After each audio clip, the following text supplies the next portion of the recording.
All right, let's get started. Thanks you guys for coming on today. And today was going to be a class on the spider remedies, but we're switching it to be a class on homeopathy for epidemics, the history of it, and remedies for the possible symptoms that could show up in your neighborhood for coronavirus. So I'm recording this and I'm going to put it on Dropbox, and I'm probably going to make it available to my other patients, and you guys can make it available to whom you want to and feel like could benefit from this. So I'm teaching this class to you guys as my students, but also with the thought that the broader public at some point could be maybe watching this. We'll see. How are you guys all doing? How are you guys all doing? It's been a crazy week. I feel like in the last 2 weeks since I spoke to you last, it's just been such huge shifts in consciousness, behavior, attitudes. Every day seems something different. What's going on just in terms of emotions, how you're doing at home? I want to hear from you guys. Just type up and I'll read what you guys type, and then we'll do a meditation.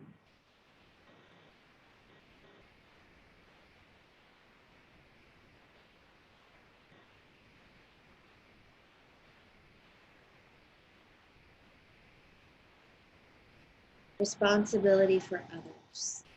And how does that feel, responsibility for others? A calmer week than I would have thought, but some emotional breakdowns this weekend, feelings of grief, huge weight. Tell me about the grief. What's the grief about? And so the weight to take care of the health of others, the people in your family you feel responsible for.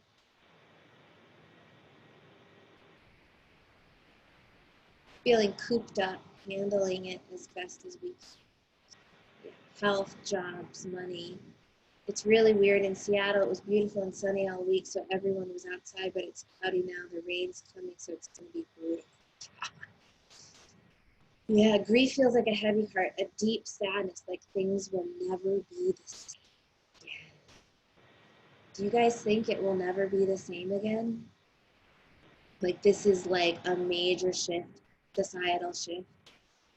Just feels like a nightmare. Lots of throat constriction and muscle stiffness. We're on lockdown pretty much. Jersey will get much worse. Absolutely, things will majorly shift. And we'll talk more about this today, the downsides and the upsides. We don't have to kind of like dig into this, but for sure, you know, there's probably good things and bad things. It depends on how you frame it. There's a tipping point, but with a silver lining. Just got word that Ohio shut down all non-essential businesses. Since we are healthcare, we are still open. Huge way of taking care of my family, homeschooling, and work. Totally. I know. I think of like healthcare workers right now whose kids are at home. How stressful. Like, you know, there's probably other people other than healthcare workers, but my heart goes out to them. Doing amazing. Everyone's very happy. We had a wonderful reset. It feels heavenly. I feel very creative and in the zone. I've had a huge mindset shift and feel grateful for the freedom and the small things. I'm also facing even more shadow stuff, but using energy work and homeopathy to carry me through. Yeah, I think if you like connect to like the really high astral level of this, you get the real positive, like the birds are like, woo, no planes, you know, you can just be like, this is great, and the planet, it's great. And then if you connect to the root chakra fears, you're freaking out. So I kind of think it feels where you're tapping into. And there's such polarity and spectrum in all of those experiences. But thanks for sharing that. We're doing okay here, trying to reframe, look at positives, using this time to teach my kids the important life skills that they don't learn in school, like learning how to do laundry. Totally, I've noticed that with Eva too. She's asking me to teach her how to read, which she's never. Yeah, I fear that this push This is the push the government needs to control our bodies via medical interventions. Yep, so possibly. I have found that newer remedies support the process, like chalice well. That's cool. I should write that down. I'm doing well, not worried. My father had fever and chills. He was sent to the hospital where he stayed 5 days. He had no virus.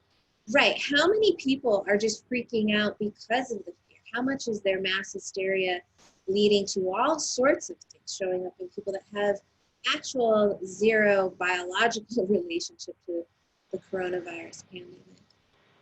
It's like a bad dream. I feel like there's an elephant on my chest. It's not the virus. I feel bad for the families I work for. Yeah, Lisa, maybe I'd want to talk to you because you are a healthcare worker. Fear, also peace, paradoxically. It feels like we've been dealing with this infection. It's been frightening at times. Esophageal focus, heavy energy and focus there. Yeah, esophageal, I feel trachea too. The trachea and bronchi.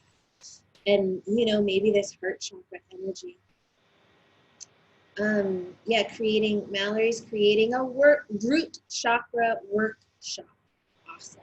So much possibility for the light to release a lot of our fears right now. As we feel like unstructured, all of our deeper structure gets shaken up, and it is a time to kind of let go of the old and bring in the new.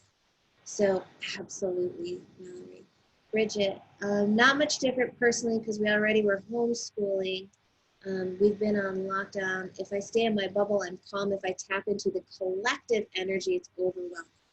Totally. And do you find that when you get into the computer, you're like so totally sucked in? You have to like pull yourself out like that? I mean, for me, I do. I just like, wait, close the computer.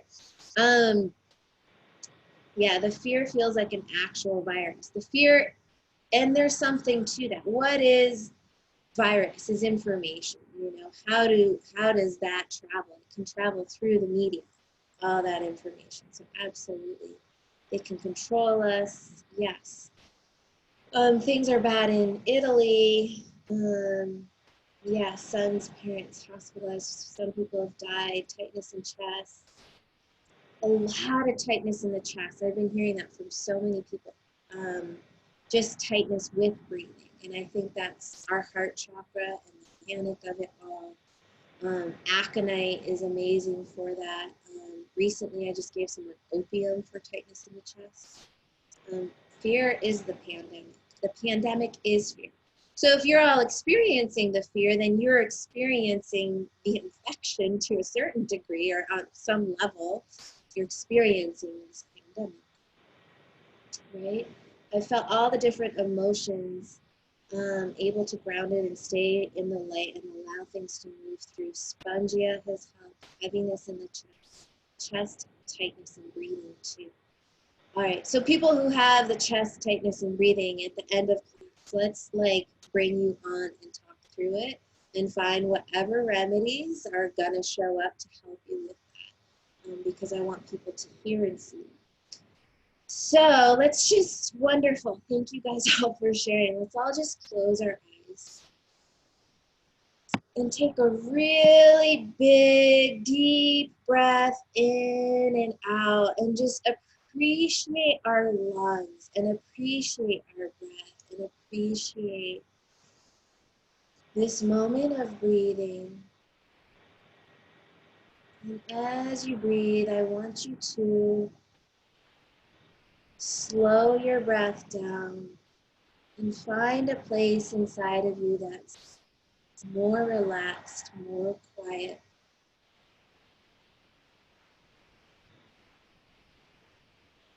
Getting out of your head, out of your thoughts, and finding your heart space, finding your love. I want you to imagine, what do you love most?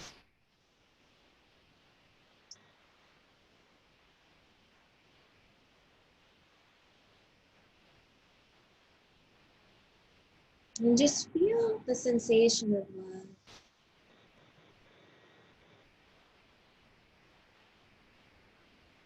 And also with your heart, connect to Mother Earth, the sun, the sky, the birds, the green trees. And tap into a certain peacefulness, a certain stillness that's out there right now.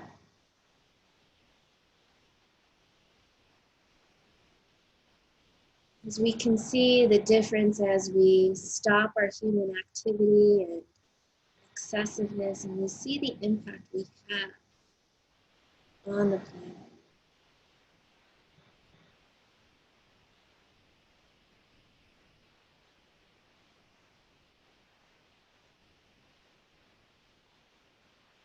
And just taking a deep breath in and out, and all the speediness of viral energy, all the speediness of go, go, go, all the anxiety, all the must do, all the responsibility.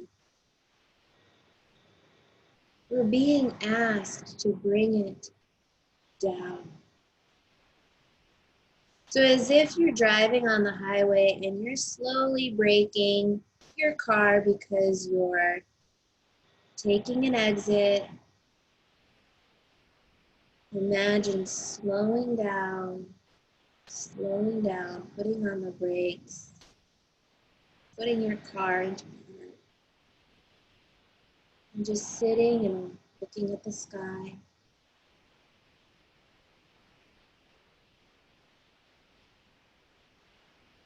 And I want you to picture a tree in its stability and its unmovingness. And as we're at home, we find our stability in our home like we do a tree. We root down and we ground. And all the chaos, all the overwhelm, we release it right now. We let it go and we ground ourselves into the earth like a tree.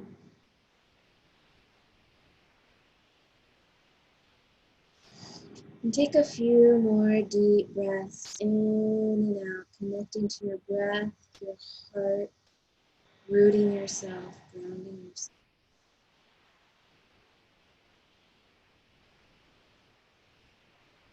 And find that stillness within. Find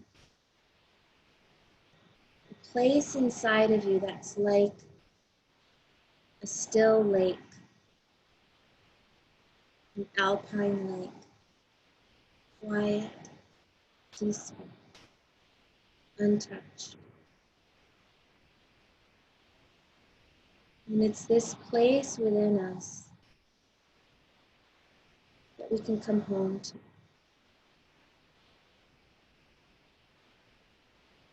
It doesn't get itself tossed and turned and rocked and thrown into polarity. This is where our freedom is. This is where home within ourselves. So as we sit in our homes, take the time to breathe and find that quiet, find that stillness, still. And take a deep breath there.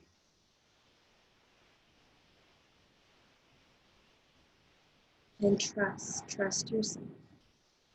Trust yourself that you will know in your heart, in your intuition, what to do.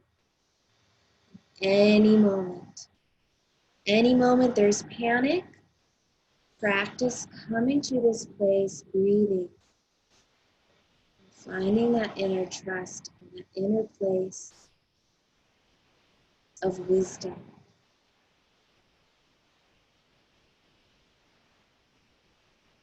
From this place, I will make the right decisions for my family, choose the right remedies, live in peace, manifest a positive day for my family.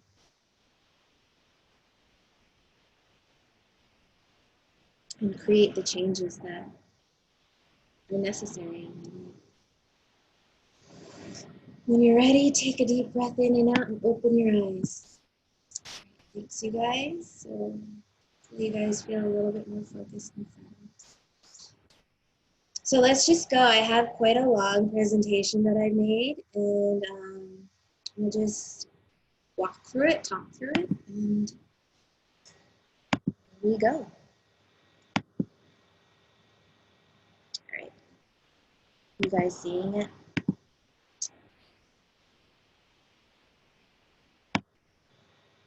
So I think we all know at this point what an epidemic is. Just a reminder, what is disease? Disease is when the stimulation of our environment is stronger than the organism's natural resistance and a state of imbalance occurs. Okay, I think we all know this because we see this with our kids on a daily basis. So our stimuli getting excessive and our natural resistance caving in. So naturally, what do we do in response to a disease state, right? We strengthen our natural resistance. How do we strengthen our natural resistance? What are you guys doing right now at home to strengthen your natural resistance?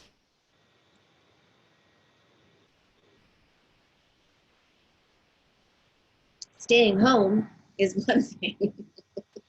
Your home is a natural resistance for you. Reducing the stimuli is a way to, cut things down. Getting enough sleep, tonic herbs, eating well, exercise, fire cider, hydrating, getting outside, meditation, art, eating raw, eating organic, laughing, eating, sleeping well, awesome. Zinc, yeah, and the remedies. Okay. Yeah, comedy shows. I did a quick Google search of like inspirational videos, coronavirus. Whoa, so much stuff came up. Avoiding the media. Yeah. So, staying at home actually is what is the natural course when we're sick. That's what we do. And a lot of kids who are immunosuppressed, or have immunodeficiency need to stay home. That's natural. And we'll get into the periodic table with that. But I liked this. I pulled up a table and put it in the notes for the human history of epidemics. So epidemics have been around since we left the Garden of Eden. The more trade, the more cities, the more populations we have, the more epidemics. So to me, this puts things in perspective. I put the link for this here, visual calculus.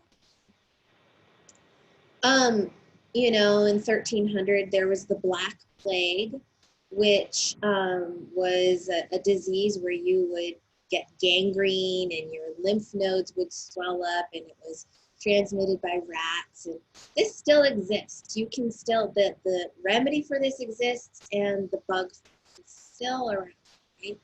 So there is no vaccine for it, but it's still around. Smallpox was what we developed the first vaccine, right? 56 million people died of smallpox in 15. That's a lot of people for when there was fewer people. So that's pretty huge. Past life experiences from the plague. I feel like I have seen that. And we'll talk about that, like how much, we talk in homeopathy, how patterns repeat. Through human history, we have had fear manifesting through plagues, and here, all of these plagues. This is crazy. This is the Spanish flu. Right after World War I, 40 to 50 million people died. Like, nobody talks about this, right? You hear so much about World War I and World War II. Somebody looked this up, but I think more people died of this flu than they died in the World Wars. This is insane, okay? We'll get to that, but that's a lot, okay? This is also a lot. HIV/AIDS, we don't hear as much about it. It's still ongoing, but up to 35 million people have died of HIV/AIDS, still ongoing. HIV/AIDS, I think, is a little bit different than just influenza. It's kind of a collection of immunocompromise. It's not really fully clear, you know. There's so much controversy around what really causes it. The Asian flu, 1.1 million. Hong Kong flu, 1 million in 1968. SARS killed 770 people. The swine flu, do you guys remember this? 2009, people got like double vaccines, triple vaccines. And when I worked with those families whose kids got those, that was just a major bonk on the head when they got all those vaccines. 200,000 people died of swine flu. Okay, so that's a kind of a big deal, you know, in the recent past.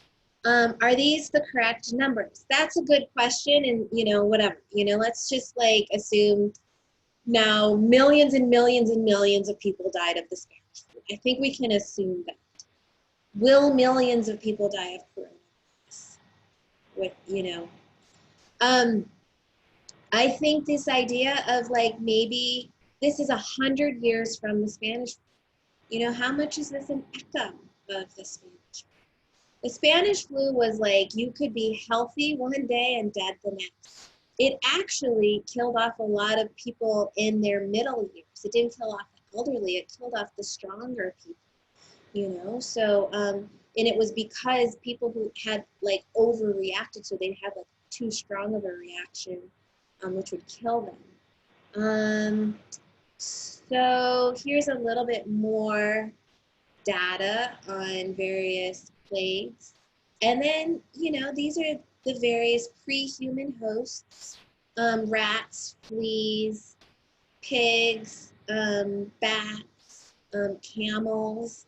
I think some of that's controversial too. So you guys have heard of zoonotic infection. So Lyme's disease, which a lot of you guys have, is from an animal vector.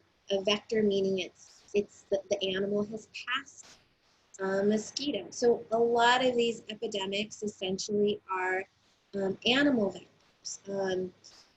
Sources for coronavirus, they don't fully know yet. You know, I posted that they thought it was a snake and then the pangolin and now it's bats. And for sure, you know, I read a book on zoonosis like 10 years ago, and so much of it is on it. The disease starts where animal territory bumps up against human civilization, so right at those places, and the degree to which we disturb nature. So a lot of like the Asian flu viruses come from animal markets where they've taken wild animals and put them in cages and then stacked the cages up, and they're stressed out and, you know, and passing on these infections onto humans. So same with the suburbs to a certain degree. In this book, it was really about how the suburbs cut up and create these small parcels of land that break up a complete ecosystem. So you no longer have, you know, the top-down animals eating, and you've got this, you know, all too many mice with ticks, too many, you know, too much of that, which normally would get consumed on someone. This is a cool quote. I found it in an art museum and I copied it down. According to Cherokee lore, animals could talk and the humans lived with them. Okay, back in the Garden of Eden, talk to the animals.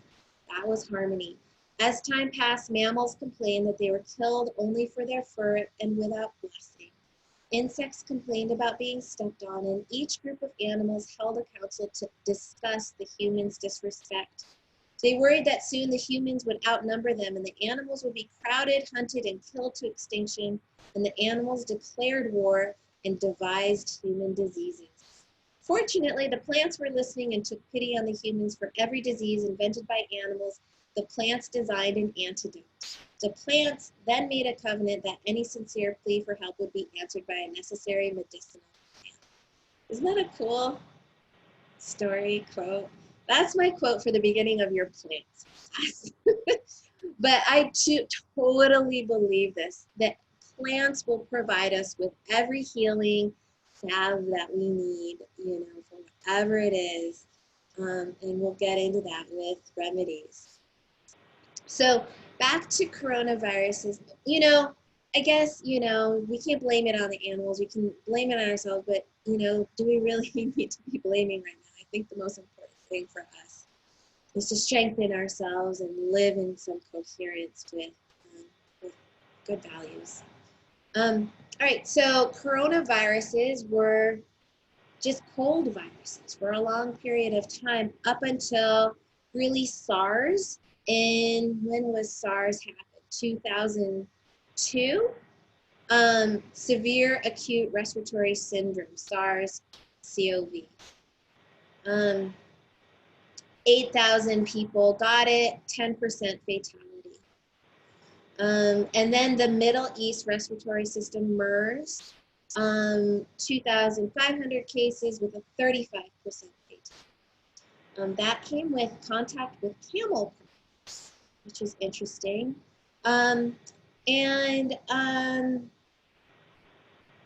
then, 2020, we've got coronavirus, and I pulled up the recent numbers. So there's a coronavirus update live, right? So this is worldmeters.info coronavirus.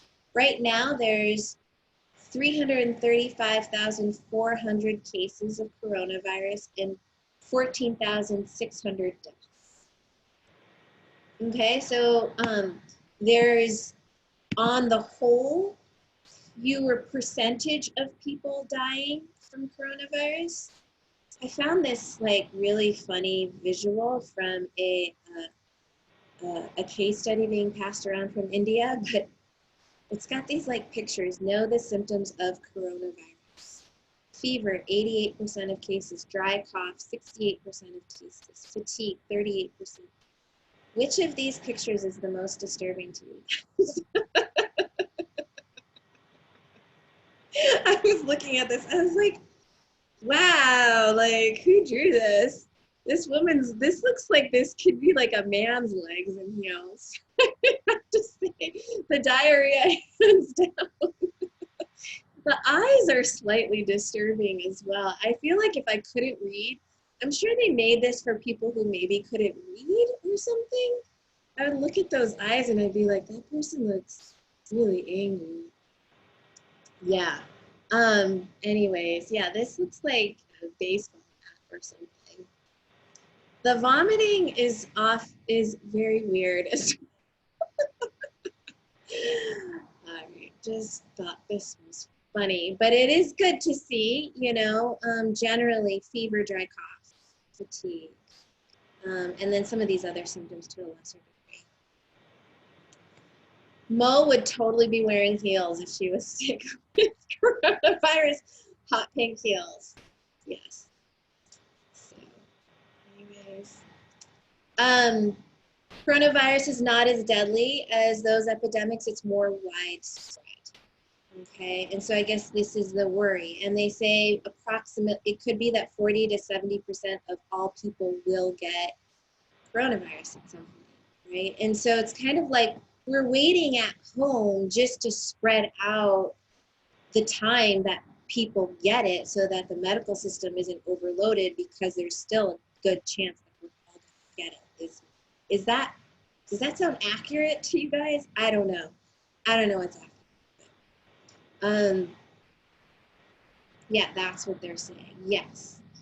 Okay. That seems somewhat accurate. So to a certain degree, part of me just wants to be like, just let me have it so that I can deal with it with homeopathy and then be free to get around. But I don't think that's what this is. All right, so this little statistic here was from Wednesday. But yes, so the coronavirus has had 350,000 illnesses and 16,000 deaths. But in the US alone, in the United States alone, the flu caused 36 million illnesses, 370,000 hospitalizations, and 22,000 deaths this year. So still, the flu virus in the United States alone has killed more people than coronavirus has killed worldwide. So, I guess, we can play the numbers game, but I think this is where people are getting really nerdy. But took China 2 months. I just heard that they've got some new cases in China after China said that there are no more cases. So there could be waves of this kind of going through. It took South Korea half a month. 40 to 70% of people. So this could, we could be staying indoors for like a year. I don't know. Are you guys hearing any other data or information out there other than what I've shared with you guys? New York State said 9 months. Really. All right. So the virus is changing. I thought, here, I'll kind of share this with you really quickly.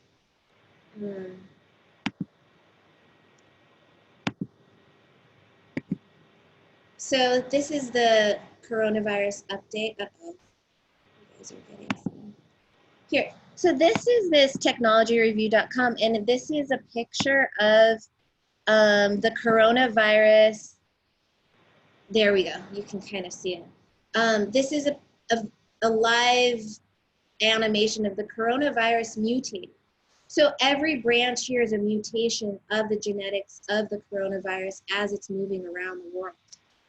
So, it's not just one thing that we're staying on track. So does a virus become more virulent or less virulent? If it's more virulent or more deadly, if it's more deadly and kills people right away, it's not a successful virus. A successful virus keeps people moving around so it can pass itself, right? So a lot of viruses become less deadly because they want their hosts to stay alive. Higher transmission rate leads to higher mutation rate. Yeah, we'll get to the Italy piece. Okay.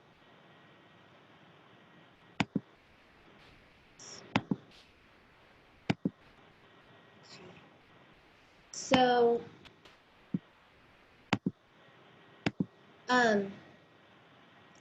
what's going to happen if it be, on a chronic level, for people who are immunocompromised? There's a lot of question.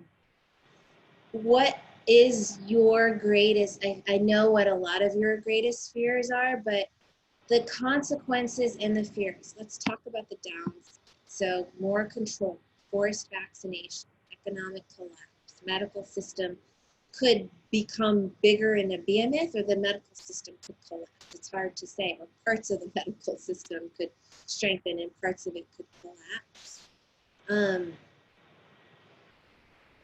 The virus sticks around, gets worse. These are just some things that I was listing. But, all of these fallout illnesses, psych conditions, everybody in their home, like alcoholism, recreational drug use. I wanted to smoke a joint yesterday. It's like, oh my God. And I usually never really want to. Abuse, abuse within the home. People are just really confined, cabin fever. So, yeah, why do people say this is what happens when you don't immunize? I don't know. What you'll see is an incredible amount of misinformation because everybody's scrambling around anxious, trying to blame somebody or blame something because they can't deal with their own fear and they feel out of control. So this is a real recipe for, it could be a recipe for a lot of mass hysteria and even violence. Yeah. Change the money system. Yeah.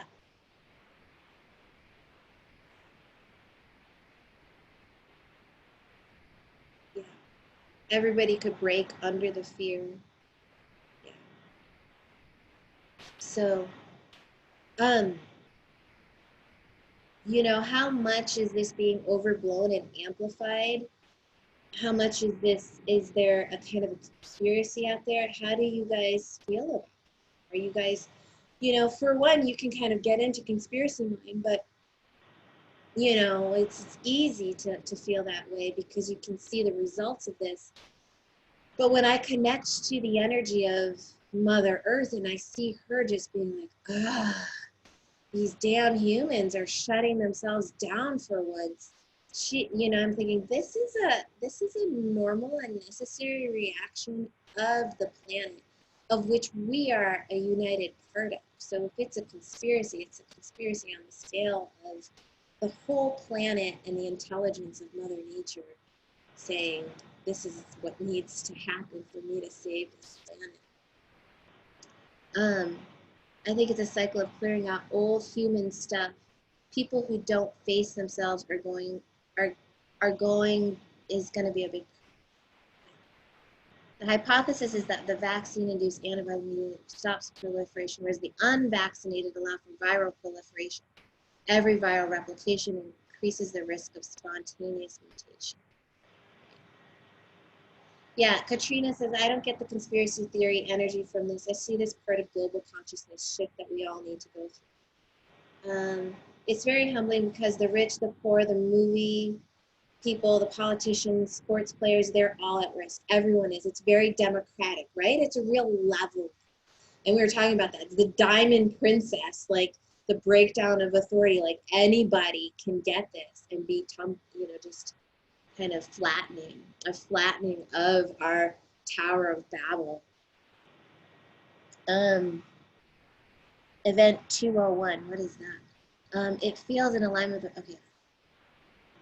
Each virus, okay. Yeah, when the 5G thing makes sense too, I can see how 5G, you know, is really all about, you know, speeding up, go, go, go, fast, fast, fast, faster. And like everyone's like, no, not faster. We don't need any faster. And our immune systems and too much stimulation. And so the 5G piece just feels like more of the bigger picture of like humanity being like, we're not right. We don't want this.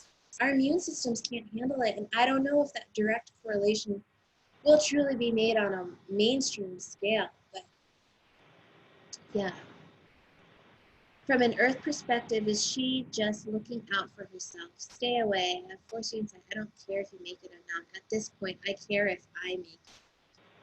You know, I think it's important for us to remember we are part of the Earth. We are the Earth. We can be the Earth's immune system. We don't have to be against the Earth, making the Earth worse. We can be with the Earth, on her team, in her, you know, we are her immune cells, and we're out there, you know, just creating more vitality, more love, more alignment. Look up event 201. They were handing out coronavirus stuffed animals. Oh, okay. Sounds scary. Woo! Okay. The vaccine fear. You know, I don't know what to say about this. I did a little research on it. This is the article that I have based my research on, which was that they've done a lot of attempts at creating coronavirus vaccines. And what they found is that the vaccines, instead of protecting for infection, actually make the disease worse. It's called vaccine enhancement. So that person has a more likelihood of dying from the disease after getting the vaccine. And that's been a stumbling block that's prevented the development of any coronavirus vaccines. They don't have a vaccine for MERS or for SARS, right?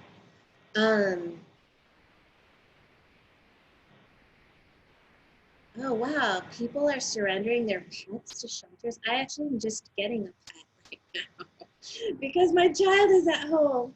Okay.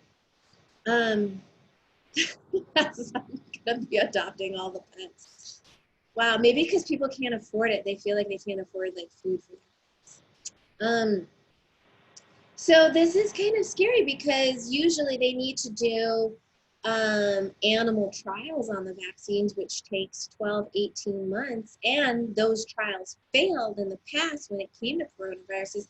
And here they're jumping straight to human trials for this vaccine, giving portions of that virus into a person via vaccination. What's that going to do to the mutation? I don't know. Maybe it'll be great. Maybe somebody's figured it out, but we'll see, you know. And then, you know, they have a flu vaccine and they think that's our answer to the flu. Is the flu vaccine the answer to the flu? Pretty nuts that people signed up for that trial. I am sure there's people who are like, I'm going to be the first person to get that vaccine, because in most people's minds, vaccines are completely safe. They're like, it's like the best thing. It's like a vitamin, right? You never, even despite the fact that there are side effect profiles listed, most people are like, no, vaccines, you know, because of so much of the marketing around them. So I'm sure there's tons of people that'll line up for that vaccine. They're offering money for the vaccine, $4,500 per person who does take that vaccine. Yeah.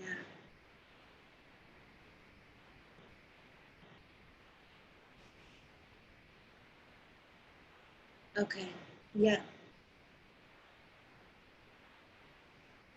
All right. So, yeah, the flu vaccine.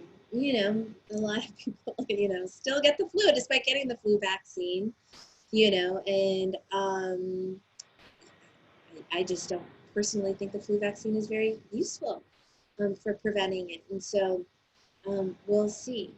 What the, you know, I think we're under the delusion that the medical system is so on top of infectious disease, and the medical system itself is always writing these amazing books that are like, something like this is going to happen, you know, like we're running out of antibiotics, and you know, people are trying to blow the whistle and warn, but I think we're under the delusion that we're so safe, you know, too. And I don't know, you know, I think there is going to be some major evolution, revolution happening. Oh, what's all this? Oh, here's, yeah, world meters. That's what I was looking at. That the flu vaccine can make the coronavirus worse for people. There's a study that shows that. Right. Right. Okay.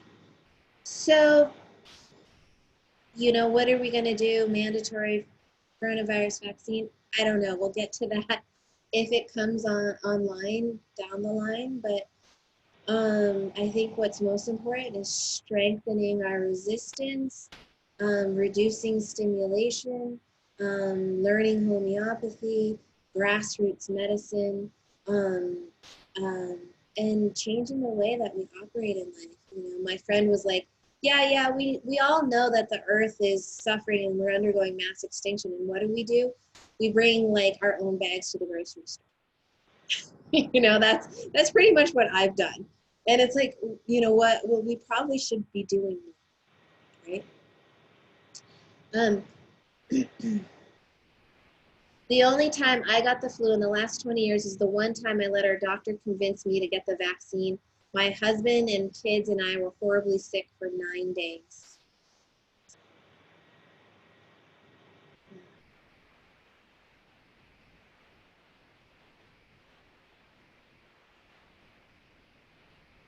Yeah. Okay. So what are the upsides? What does this virus, you know, we've talked about viruses, we've talked about diseases in general having a lesson, strep. The lesson of strep is self-love, loving oneself instead of attacking. This virus is clearly saying slow down, right? Slow down, stop, rest, like stop all this young, going, crazy chicken head cut off, you know. You know, it's like it feels connected to the internet and all of the speed at which we are connecting and doing things. You know, to me, that's yin. The essence of yin is staying put, staying at home, saying no, canceling engagements, negativity, detoxing the home. How many of you have cleaned a part of your home that you've been wanting to clean for? I got some stickers off the window that have been on my window for like years, and I'm just like, I gotta get these stickers off.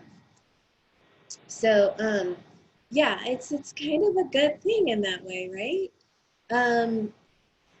How many of you have talked more to your neighbors than you have in the past, or have like stopped to talk to your neighbors? You got chickens. I'm getting bunnies. The paint store was really busy. Yeah, all the like home repair. Yeah, I've been having Eva help us with our business. She has these tiny fingers and she takes the caps off of them. Neighbors are mega isolated. Okay. Yeah. Yeah, some people are getting to kind of have like the best vacation, and some people are just working double time from, the healthcare workers. So, and there's a lot of like generosity and sharing community time, just connecting with this earth, slowing down, rooting, learning, figuring out how to work at home, staying in your PJs all day. Yeah, not putting on makeup. Yeah, your kids are getting along. That's great.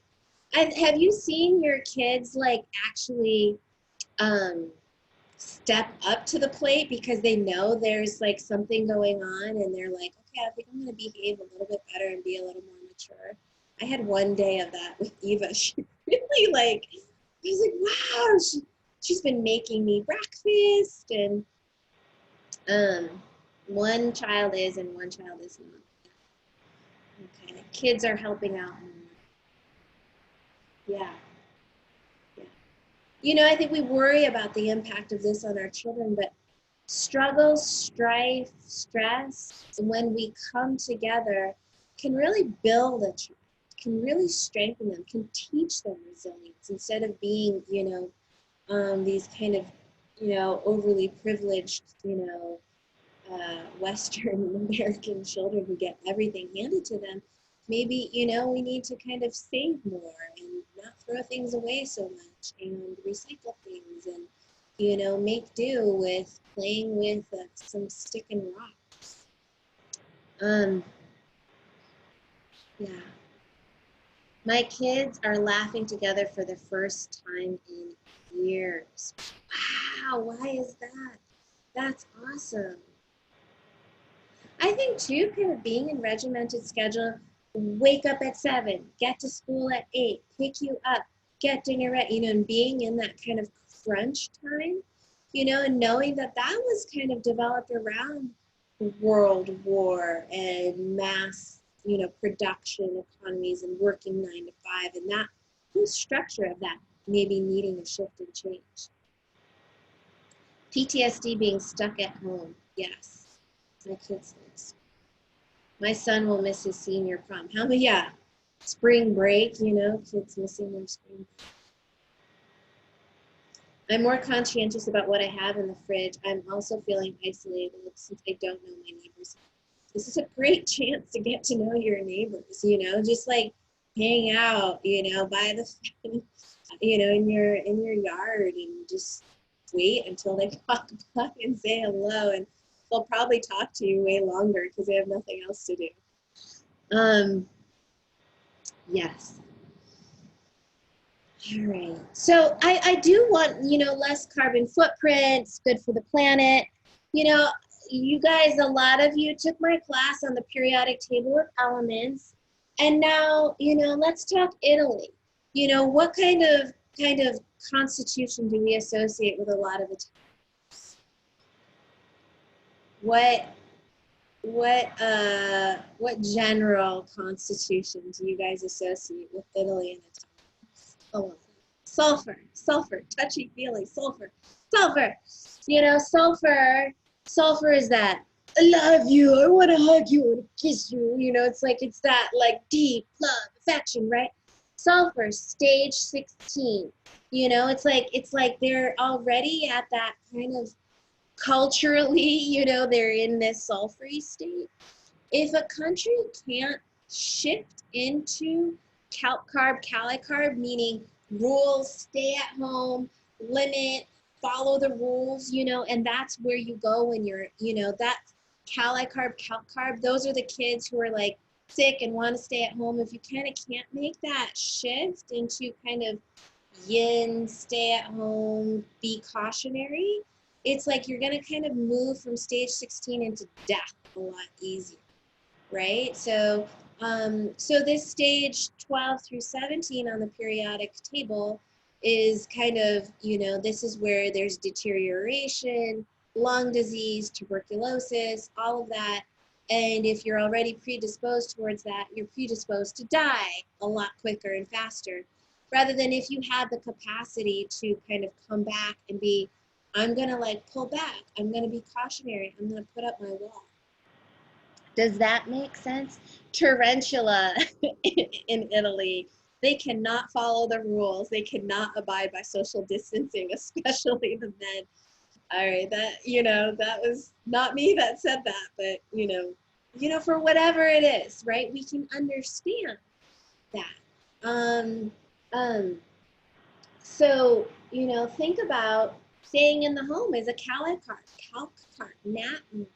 You know, there's an isolating part of it, but there's also this kind of like quiet stability, yin. This is where I restore. This is where I build myself up. This is when I fix my house, and, you know, I redecorate my room. So does that make sense? So we're kind of like, when we've also talked about kind of the flattening of culture, like all the kind of tubercular carcinosis and psychosis, you know, excessive behavior in the center of the periodic table, and that Diamond Princess cruise, kind of like, you know, all of that money and all that central psychosis kind of flatline. Everybody, it's just kind of like coming back to our houses and just like taking that tower of civilization and knocking it down. You know, do you guys know the tower card in tarot, where people are like falling off the tower? Kind of feels like that. So, okay, so I don't know what the data really truly is, whether this is being over amplified and we're overreacting, whether we're underreacting. On a physical level, our body immunologically can underreact and overreact to disease.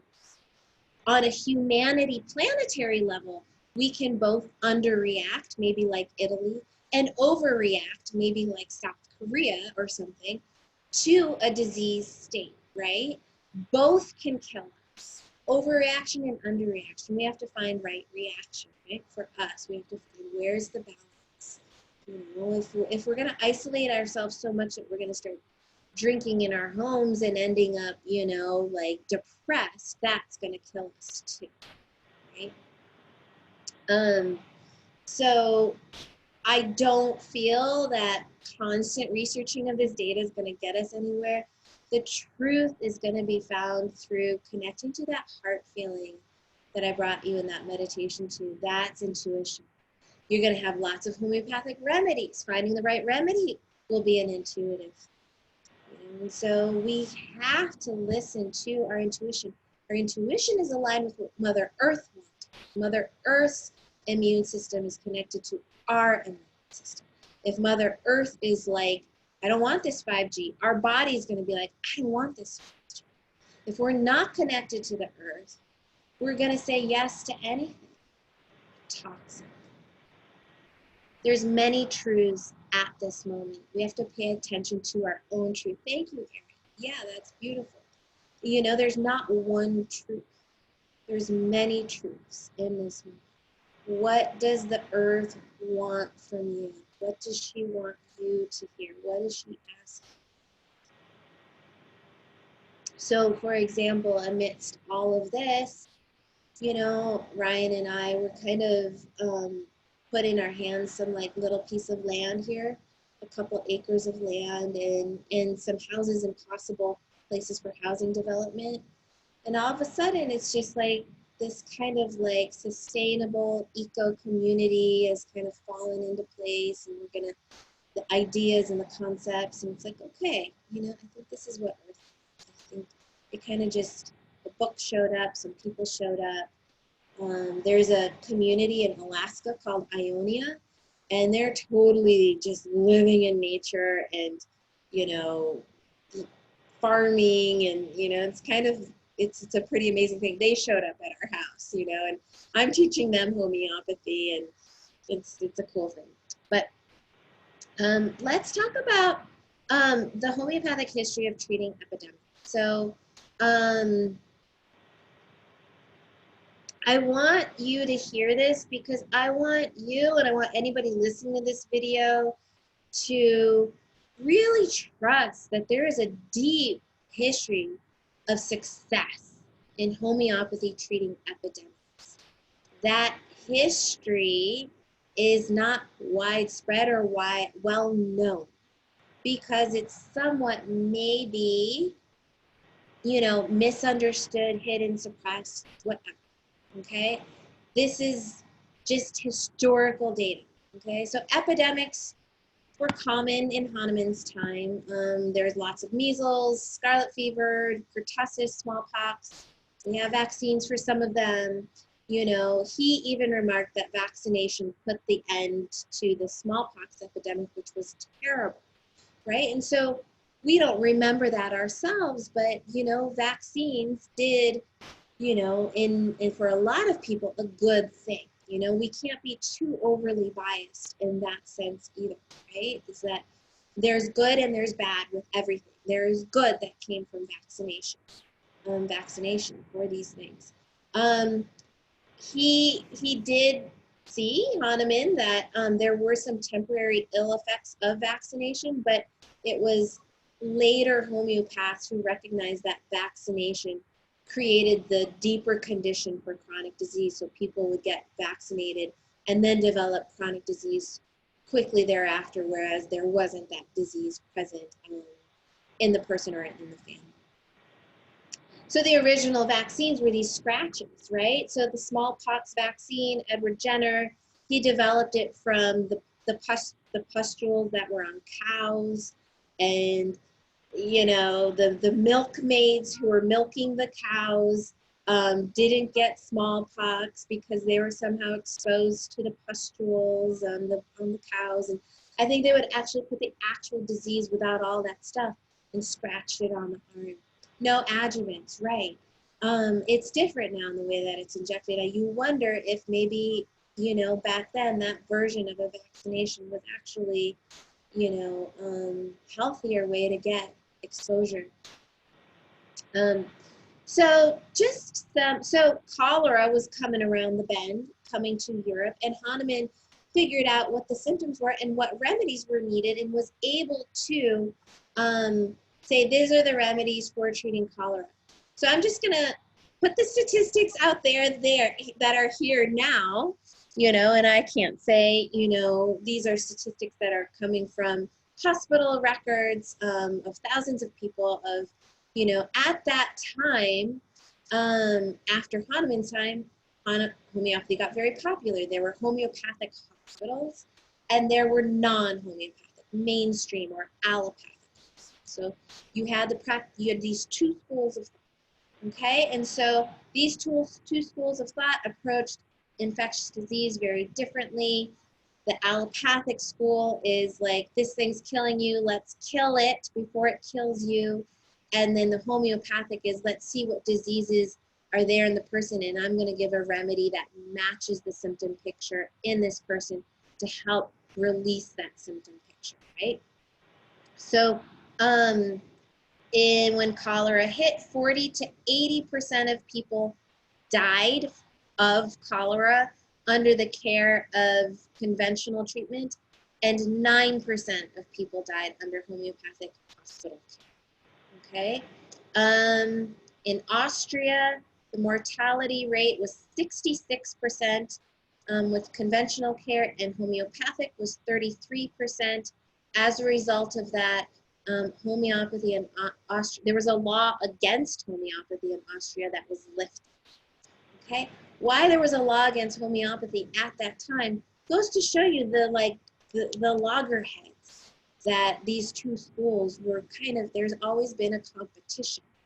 At this stage in time in 2020, you know who's won the competition because homeopathy is just barely eking a voice, you know, in all of this. But at this time, there was more of a fair fight because there was an equal amount, in a way, of or more equal amount of hospitals and doctors. There was a cholera epidemic in London.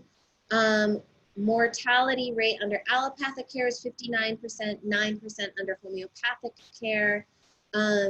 You know, they took that data and they removed it when they presented the data to the government in London because they didn't want to show this fact, right? And so people, it's like the ego is so deeply involved in who can prove what medicine is better and how many lives I can save that it literally can't get past like what works, like what actually works in healing people.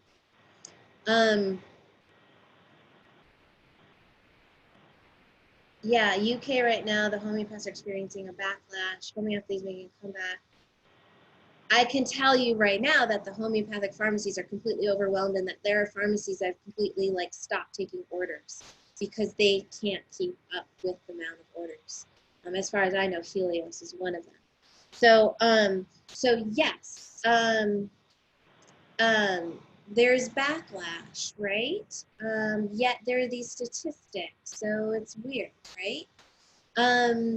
There was yellow fever in New Orleans in 1878.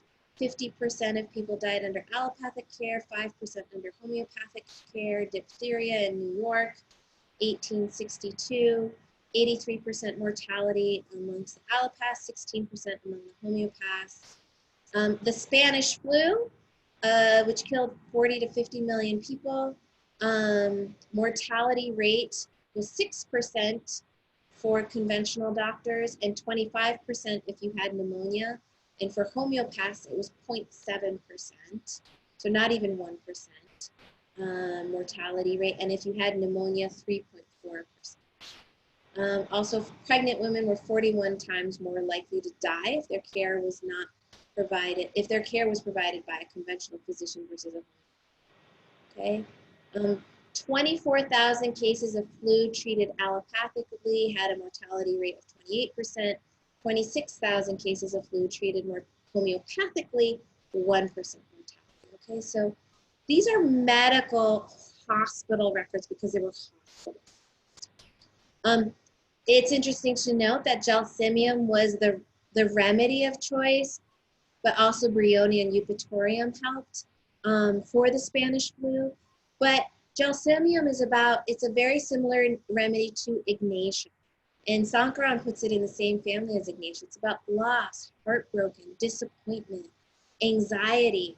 And this was right after World War I, right? Yeah, fear of negative publicity. Yeah. So, you know, how do people respond to this statistics? If you look up homeopathic treatment of epidemics, you know, and you get some like, you know, website that wants to criticize homeopathy, they'll say one mainstream medicine in pre-1918 was not advanced enough, and the homeopathy was just placebo. So essentially, homeopathy was placebo, and only 1% of people died, and 40% of people died because mainstream medicine killed them, essentially. That's what, you know.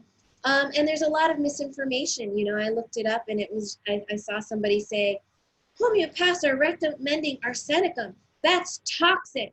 That's crazy. Why would you give a toxic substance? Like, there's zero research and understanding in what homeopathy actually is, right? And so don't do that, it's dangerous, you know? So you still kind of get that. Yeah. So homeopathy has this amazing success.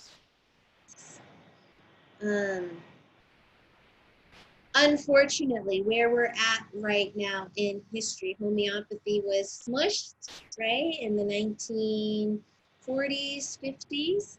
No more homeopathic hospitals. No homeopathic hospitals. We don't have homeopathic doctors, MDs, really so much treating these large groups of people. I remember reading one of these reports was like a Navy ship where there were like several thousand Navy officers treated with homeopathy with success. And I'm like, when did that happen? Like, that's just crazy. Like, you would never hear of that, like a Navy ship treated with homeopathy, right? So this is just not happening anymore. Homeopaths in the West are generally treating chronic disease patients. I don't sit in a place where I'm exposed to lots of, acute emergency stuff, right? In India, Africa, other countries, it might be different, but for us in the West, we're not. We're treating chronic stuff in here. Yes. So it's going to take some time to understand how also to treat this homeopathically, right? We see a couple cases here and there treated with homeopathy successfully, but it's just going to be sporadic. We believe and we know, based on our experience with it in our lives and taking remedies, that has helped us deeply heal. But you are the ones who are going to have to learn it for yourselves at home. Homeopaths can practice online, so it's also a possible wonderful career choice if the medical system fails and you can practice online and give remedies to people by mailing it to them. Self-sustainability, self-sufficiency is going to be a key word right now, and like have people learning that and becoming their own best doctors with homeopathy could be a really wonderful thing. On another scale, curing one person, someone healing themselves of coronavirus from homeopathy or from just in general, getting over it in a healthy way, has what's called a morphic resonant effect. Like, you change the course for everyone because we're all connected, and it's kind of like, every person out there is a broadcast. And it's like you figured it out in your body, you can broadcast it on some level. It's a theory. You can look up morphic resonance. Medical facilities could be overloaded. It may be a lot smarter for you to really figure out how to strengthen yourself and how to work through some of this, while being mindful that medical facility may be still exactly what you need in the moment. So it's following your intuition. So it's not either or. It's not black and white. Despite those statistics, I don't want you to say conventional bad, homeopathy good. Let's just take medicine as medicine, and whatever is going to help our body strengthen itself and get through this is what we need, right? So I've gone through some of these notes for you before in last fall's class, but I just wanted to kind of re-put this up here. So homeoprophylaxis is the dosing of homeopathic remedies preventatively to prevent the outbreak of epidemic, okay? So there have been many opportunities at which we've seen this done successfully. This is just a table I got from Isaac Golden's book on homeoprophylaxis. On the homeopathic use of remedies to prevent disease.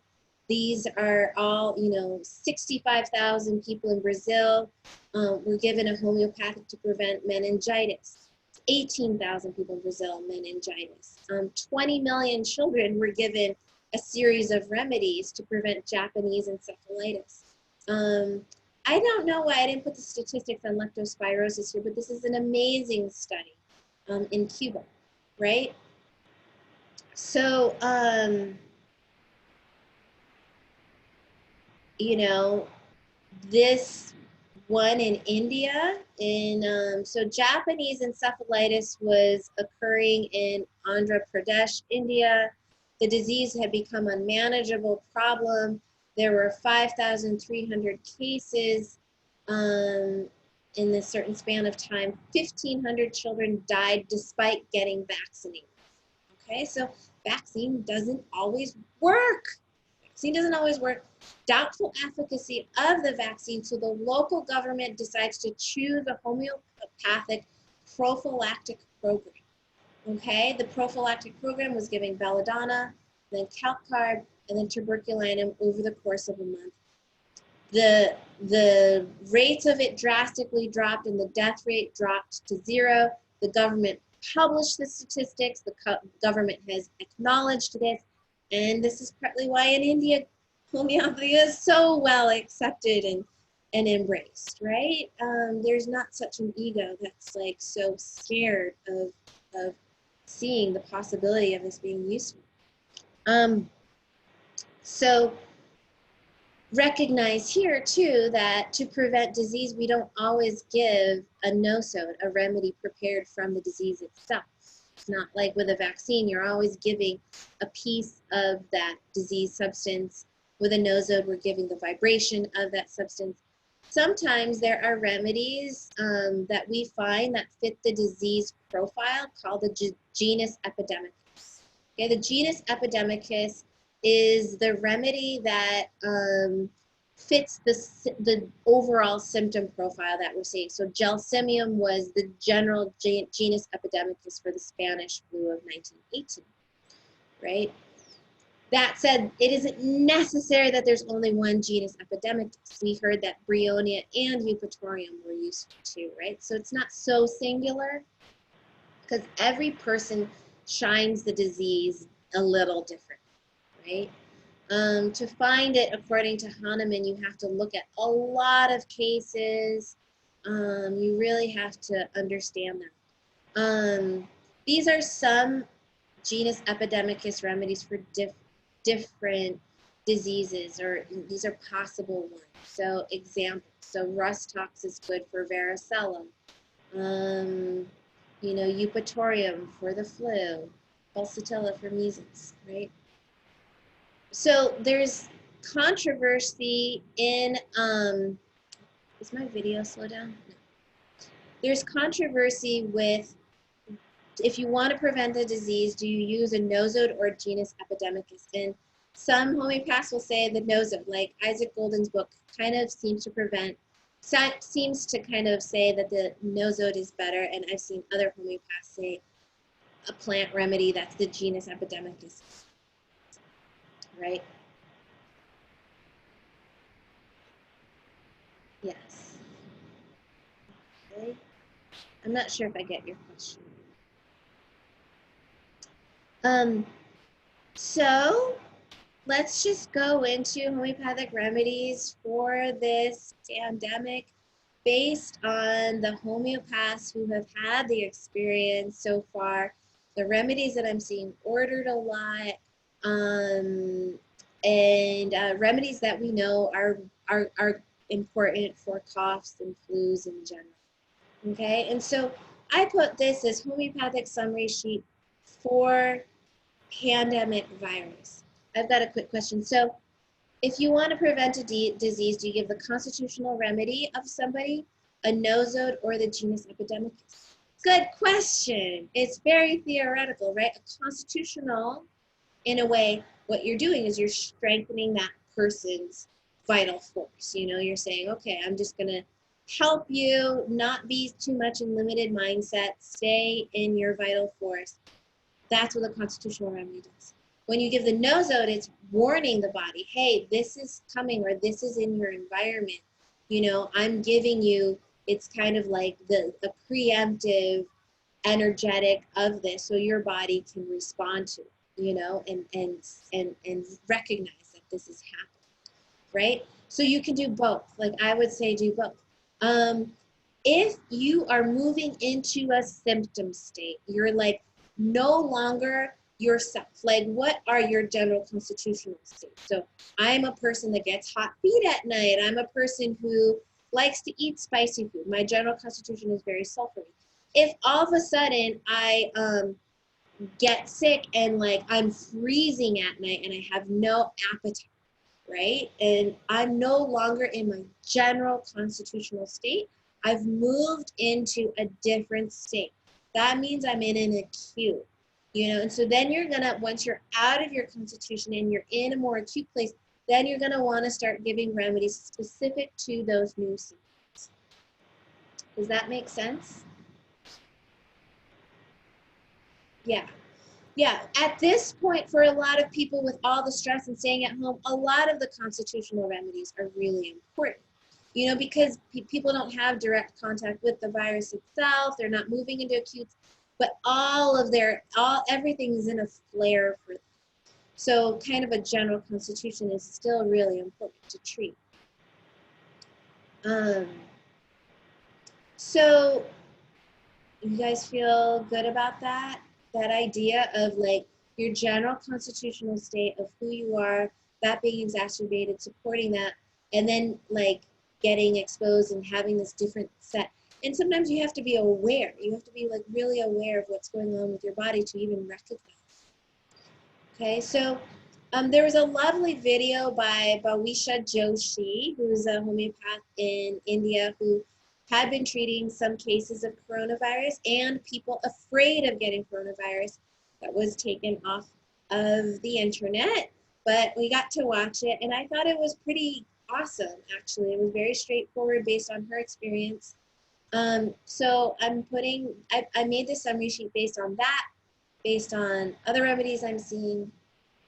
You know, this is for, you know, not just coronavirus, but flu, virus in general, colds, viruses like, you know, coughs, you know, a lot of it kind of focusing on what we're seeing out there.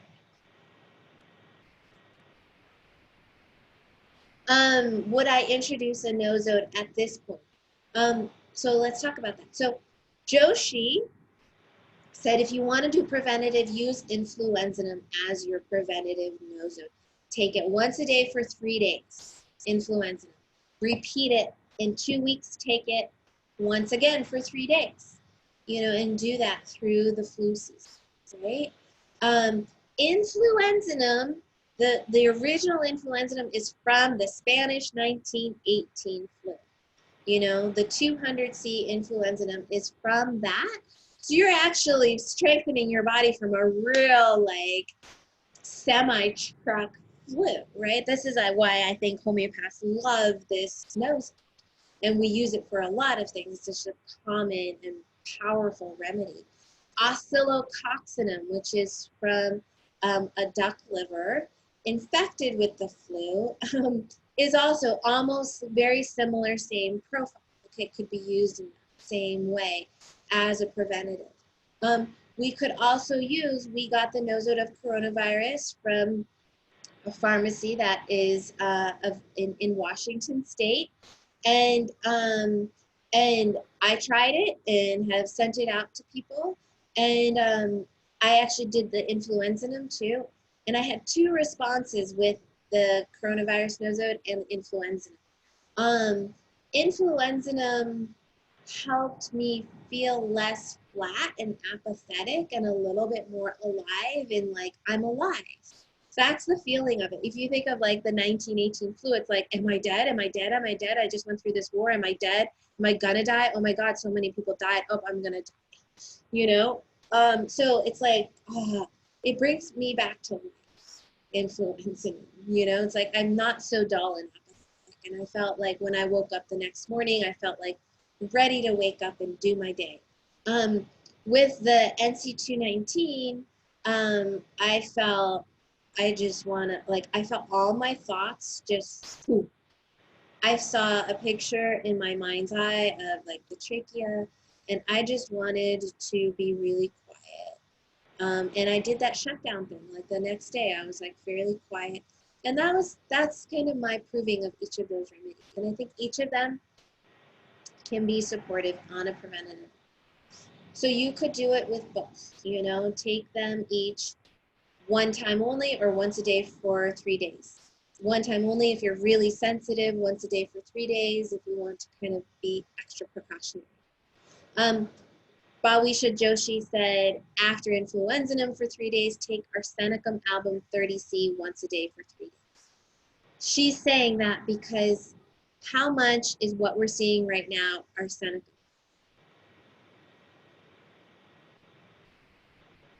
Yes, not all people can get the coronavirus nosode. And my dispensary is not open to the public. It's only open to my patients and students and patients and the patients of other homeopathics. But you can order it as my patient and you can use it, you know, and if you choose to use it, you know, wisely, that's your choice based on what I'm teaching. You can do intentional remedies as well.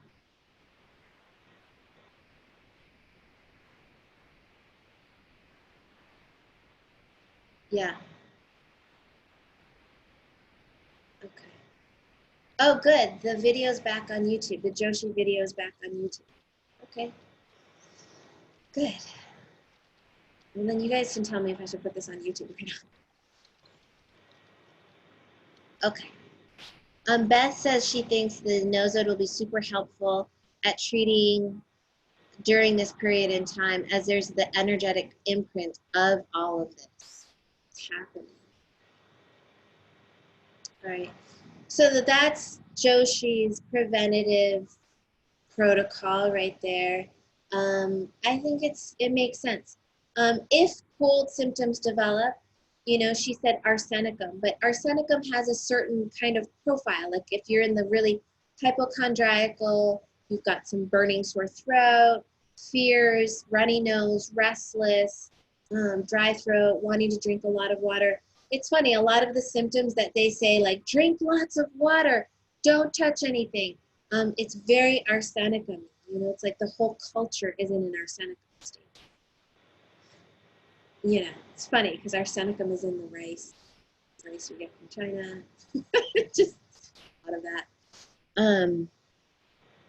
If you want to be left alone, you know, you've got cold symptoms coming on, you need to crash on your couch, leave me alone. I feel irritable, I have a headache, don't bother me, I feel like crap. Bryonia, okay? If you're feeling like really nervous, trembling, shaky, almost nauseated, gelsemium. And if you're feeling panic, heart racing, restless, cold, aconite. I've seen, mostly what I've seen is aconite. I've seen a lot of aconite and a lot of arsenicum just in the past 2 weeks of a lot of people just really panicking about this, thrown into a tizzy by the situation. I gave somebody yesterday aconite and carcinosin. Aconite for this like, woo, and then this carcinosin for this sense of like, I'm not going to have control anymore.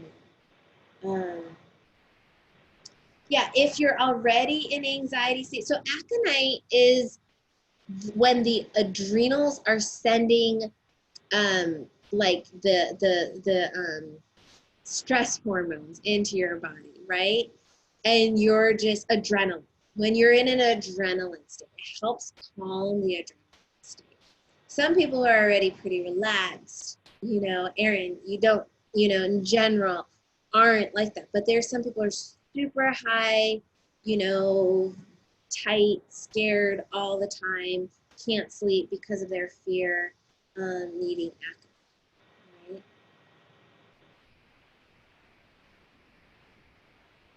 Yeah, my daughter and I had to take aconite after waiting in line at the grocery store, and there were empty shelves, and the fear was palpable.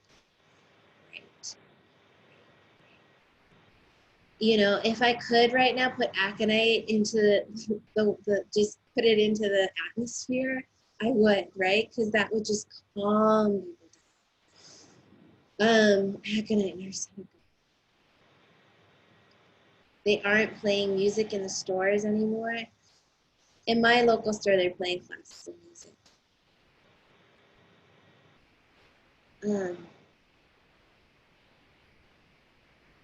Yeah, my husband is in a permanent aconite state. I give it to him all the time. Is there another remedy similar to aconite that I could give?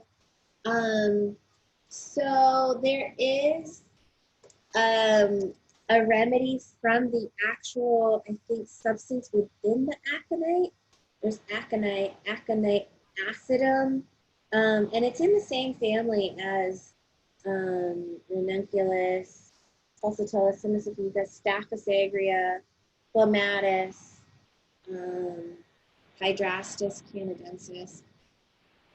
So stramonium. So we can get into this. I was going to get into kind of the miasms, but that kind of acute emergency remedies. What are the acute emergency remedies? Aconite, belladonna, hyoscyamus, stramonium, like fight or flight kind of remedies.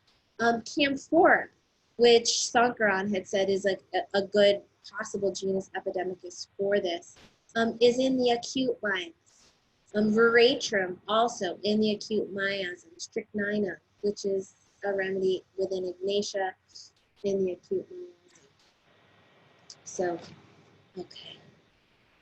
Can you diffuse aconite in water at home to work the same way? I mean, you can always do a water, put a remedy in your water bottle and sip it through the day. Okay. So that's if cold symptoms develop. And some of these remedies are really good at addressing that initial stage of fear. The fear attracts the deepening of that infection, right? When we're in fear and our emotions shut down and we're not breathing, something else can come in. If we're present, breathing, in love, in joy, in our self-identity, in our strength, that infection can't kind of come in. Yeah, so we'll get to camphor. So if complications develop, this is according to Joshi, these are her top choices for the deeper pneumonia symptoms. So arsenicum album, antimonium arsenicum, veratrum album, camphora, carboveg. And we'll just get into the details. Yeah. So antimonium arsenicum was a remedy that I haven't given before, and I only had in 30C, but I got in a couple other potencies where there's a feeling of panting, breathlessness, acute respiratory distress, cyanosis, exhaustion, a lot of fluid discharge. So that's a combination of ant tart and arsenicum, right? Ant tart. And I'm just going to read to you a bit about these remedies from my favorite Roger Morrison's book here, just so you can kind of really understand these remedies. Ant tart is a remedy for pulmonary conditions with great congestion and mucus, where there's a hoarse, rattling cough, a wet sounding cough. During the cough, you can almost hear thick mucus, and you want them to get it out, but they have a hard time getting it out, like they're suffocating. Okay? Weakened end-stage disease with respiratory compromise and weak pulse. Overwhelming sleepiness during the cough. Okay? All stages of the flu can be useful for anti. Arsenicum. Let's get to that one. You guys must know arsenicum a lot, but arsenicum is, and again, these are like stage, 15, 16 remedies, right? Arsenicum is that feeling of avarice, like I'm gonna lose my job, lose my money, I need to collect, I need to hoard, I'm fearful this thing is gonna come and infect me, I need to wash my hands, take small sips of water, I've got these burning sensations, weakness, there's a general restlessness with it. Arsenicum is useful in virtually every organ system. Okay, Vitolkis uses the term insecurity to describe the essence of this remedy, where the patient has an overwhelming sense of vulnerability in the world and fear for his own well-being and material security. Okay, how much is this happening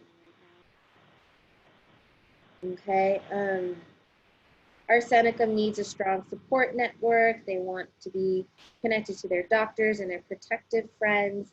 They're calling their friends who they think know are the experts to help them out. They're afraid that they're going to lose everything. They're super compulsive at cleaning. And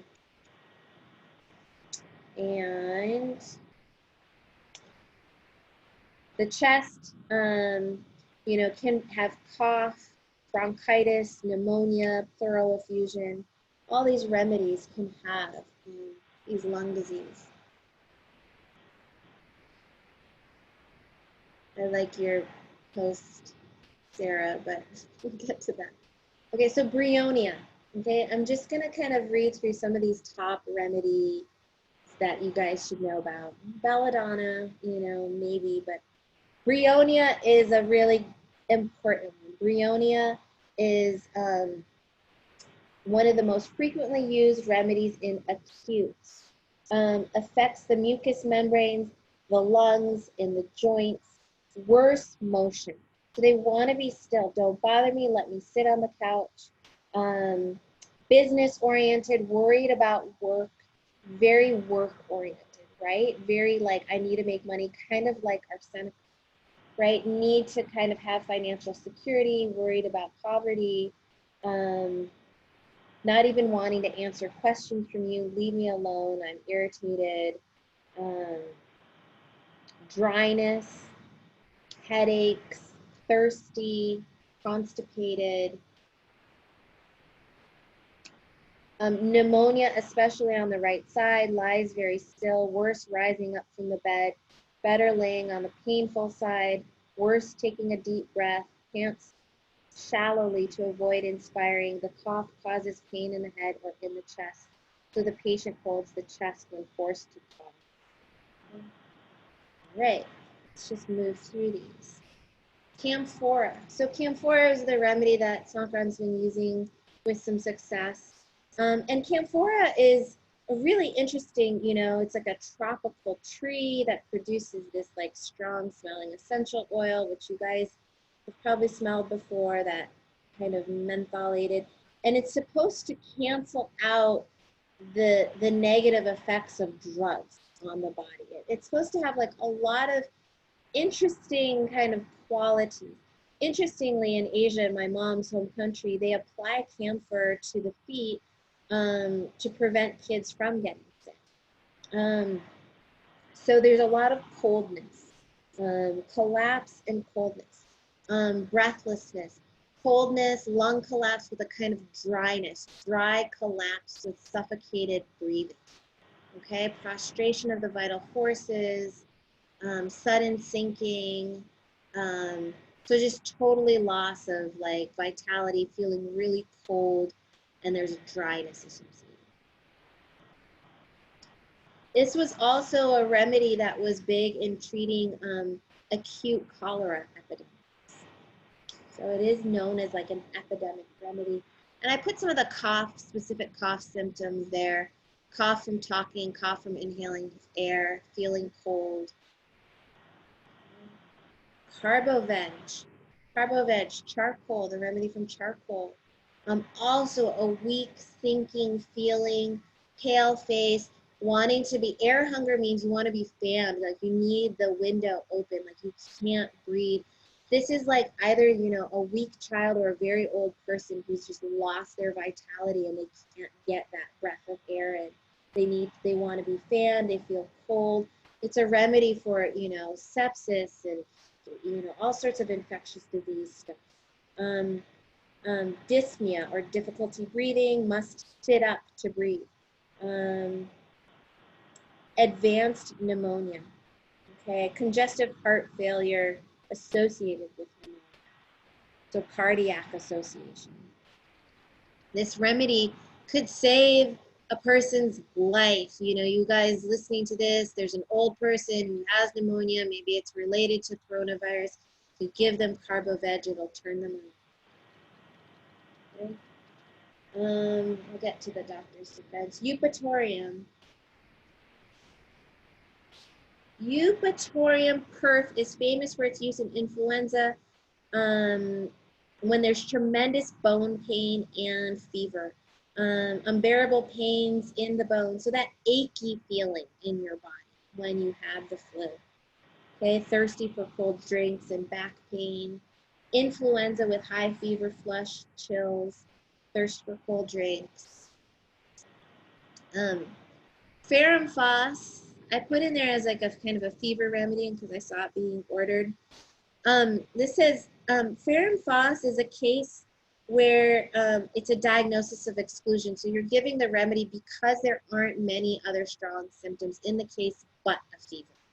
Okay, this might be like a good remedy to give at the beginning stages of an infection coming on where there's like a high spike in fever but nothing else happening.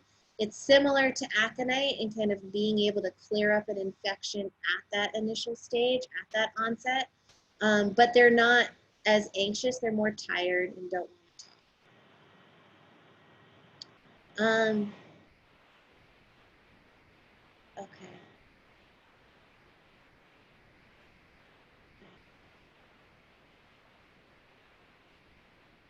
Ferrum phos at the onset of every virus cold, it prevents ear infections. Yeah, that's what a pediatrician, cool, MD pediatrician. Yeah. Gelsemium, okay? Gelsemium, the remedy for the Spanish flu. Often when I see people, now people need this remedy chronically a lot too. A lot of kids with like chronic viral infections. I've seen it a lot in young girls where they're kind of just shaky, weak. You know, their legs are there's a trembly feeling. You feel like something bad is going to happen. You have this feeling of being kind of like let down, a lot of anxiety. Can have vertigo. It's a great remedy for like Bell's palsy or any kind of nerve complaint resulting from a viral infection. Shaking, vertigo, heavy drooping eyelids. It's part of like, it's almost like the nervous system starts to just kind of like start to weaken in response to the stress. Chills running up and down the back, trembling, thirstless, diarrhea, nervous constitution, nervous temperament. Okay. Influenzinum I talked about, that kind of apathetic low. It can be used as a preventative. It's great for kind of mopping up the end stage of an infection. But in the midst of like if you had somebody who was like really going through like intense acute symptoms, I would look for those specific symptoms and not spend your time giving influenza, because it's like saying, here, fight this virus off, and this person's like, I don't know how to fight this virus off. And you've got to see what those symptoms are and treat according to those symptoms. Mercurius can be a really good remedy, especially at the beginning when you've got a sore throat, swollen glands.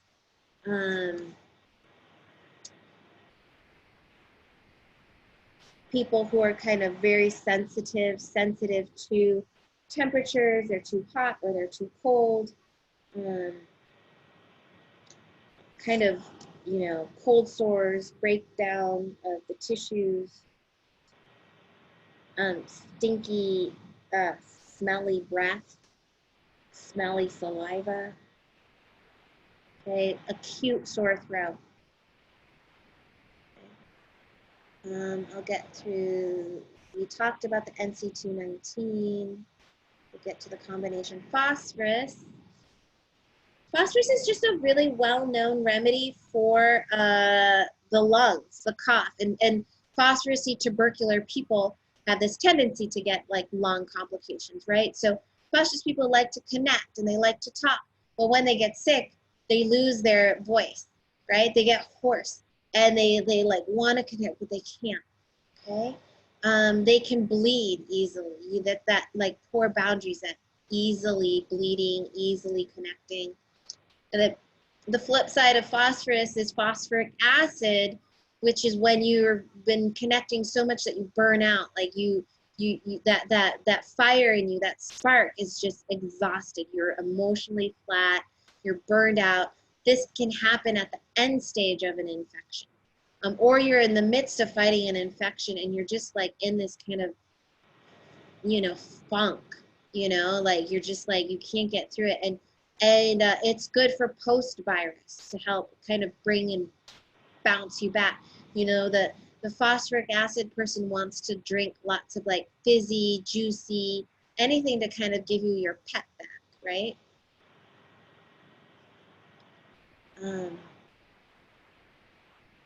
Yeah, I recently dosed phosphoric acid for myself too. I felt like I was just kind of getting worn out by everything and gave me my bounce back.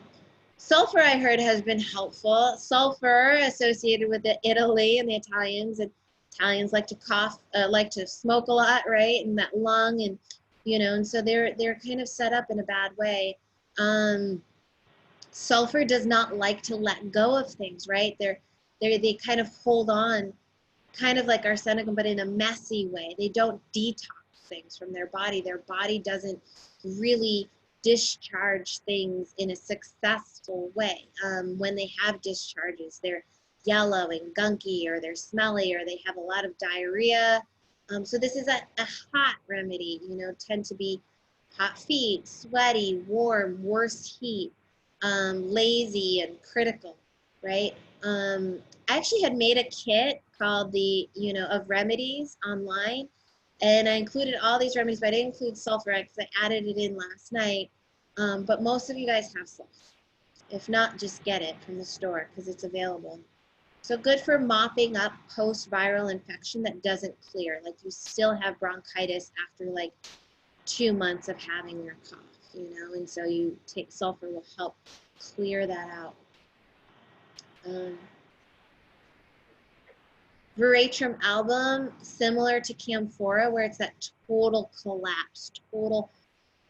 Veratrum album has this feeling that's like, it's like the floor's been pulled out from under them. And it's like everything is just lost, you know, you just, all the fluids are lost. It's also a good remedy for like cholera, where, you know, like you've got diarrhea and all the fluid is lost, and you're so cold and you've lost your vitality and your support, and so collapse state, but a more wet, you know, there's diarrhea or there's more vomiting or that type of thing.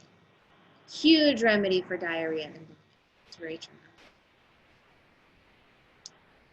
Okay, I put some of the symptoms for veratrum cough here. And then I just have some more. Yeah, Rumex crispus is, what's the actual herb? Yellow dock. And it's a cough remedy where there's this like little tickle in the throat and you just can't get rid of that tickle. I'm not sure if it's like a huge pneumonia remedy. I can look it up for you right now in my book and tell you what it says.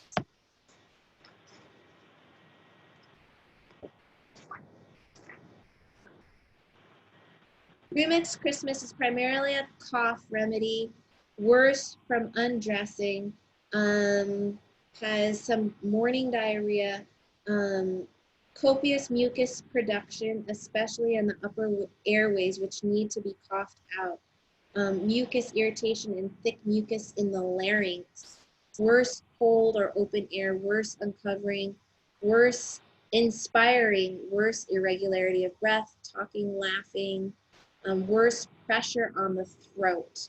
That's an interesting starred keynote. So coughing worse with, you know, putting anything here.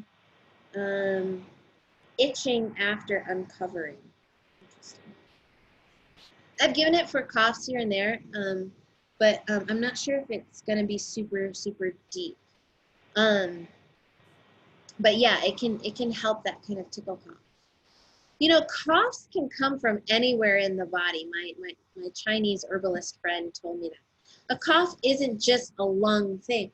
A cough is a spasm that can be any part of the body that's trying to move something. You know, it's like the cough kind of creates a whole kind of spasm in your body when you cough. Everything kind of constricts. It's like a little bit of like a jerk to your body, right? So a cough can come from your liver, your intestines, your stomach, the gag cough, Like I see this tendency in Eva to cough and then gag, and she has kind of like a stomachache cough. So recognize that too. Justicia is a well-known remedy for mucousy coughs, threat and suffocation. Spongia for hard, dry coughs. Antart, phosphorus we went through. Squilla is a remedy for hard coughs where there's loss of urine when you cough, loss of urine or pee. Lobelia is a remedy for feeling of suffocation and panting, fear of death with coughing. Rattling in the chest, but no expectoration. Carbo-veg we talked about. So this book is, and I highly recommend it, Desktop Guide by Roger Morrison, and it's keynotes for all of the major homeopathic remedies out there. So it's Materia Medica. The other book that is really excellent to get for acutes that I have always on my desk is Roger Morrison's Desktop Companion, and it has good remedies for acute symptoms from, all here. Headache, conjunctivitis, otitis media, sinusitis, cough, nausea, vomiting, all of these, injury and trauma, skin diseases. So, awesome. Yeah, there's a red book and a blue book. So out there remedy possibilities also, we've been hearing from other homeopaths. Jeremy Scher, he had an interesting commentary at the end of his talk where he was really talking about what he calls the FARC miasm, which is fungal AIDS radioactive cancer, which is really like uranium series. So we've talked about kind of stage 16 and moving to stage 1 and 2. But also we've talked about civilization developing to the point of getting to the uranium series, which is really about, kind of the breakdown of structure. Cancer and the breakdown of structure and the realization of your true and pure potential. But radioactive remedies, he thought could be useful. California muriaticum, Adamus, which is the remedy from diamond. He mentioned the remedy from crow. Ever since he mentioned the remedy from crow, which is called Corvus corax, because it came up in his repertorization, I've been seeing crows everywhere. Yeah. No, you don't have to pay $45 for that talk. There, if you click through it, you get watch the talk for free. They'll send you an email. If you kind of register, they'll send you the talk for free. Okay, the titles of the books are Desktop Guide by Roger Morrison, Desktop Companion by Roger.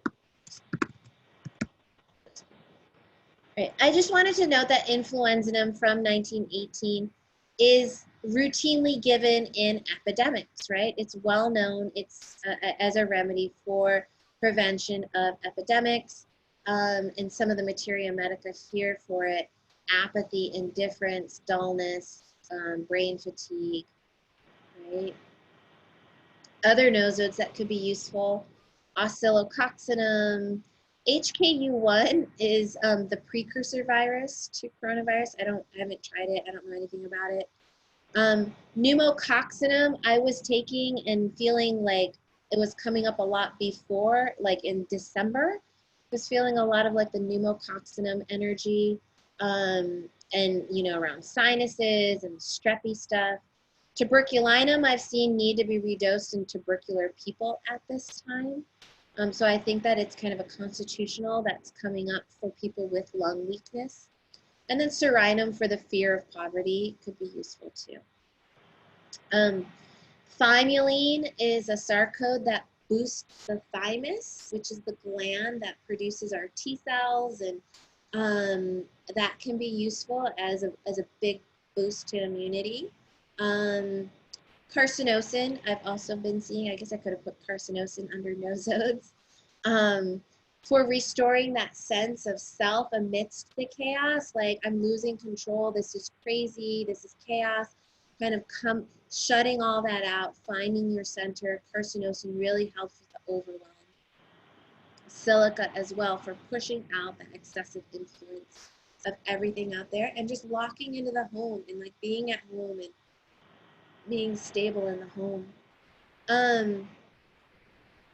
Yeah, you know, strep could be a remedy that shows up just like on for any of your families at this point. Will it help with the coronavirus? I don't see it as a helpful nosode for the coronavirus unless, you know, at some point the things kind of become more chronic. These are some combination remedies that I have. The Narayani War has actually a lot of remedies in it for acute infection. It seems to be acute infection related to more like bacterial infection.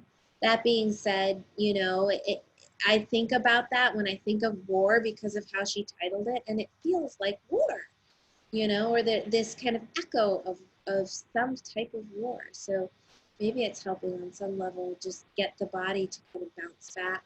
And this doctor's defense formula I made for an MD that I was supporting. Just imagining that doctor having a lot of exposures, having a couple nosodes and remedies to support him.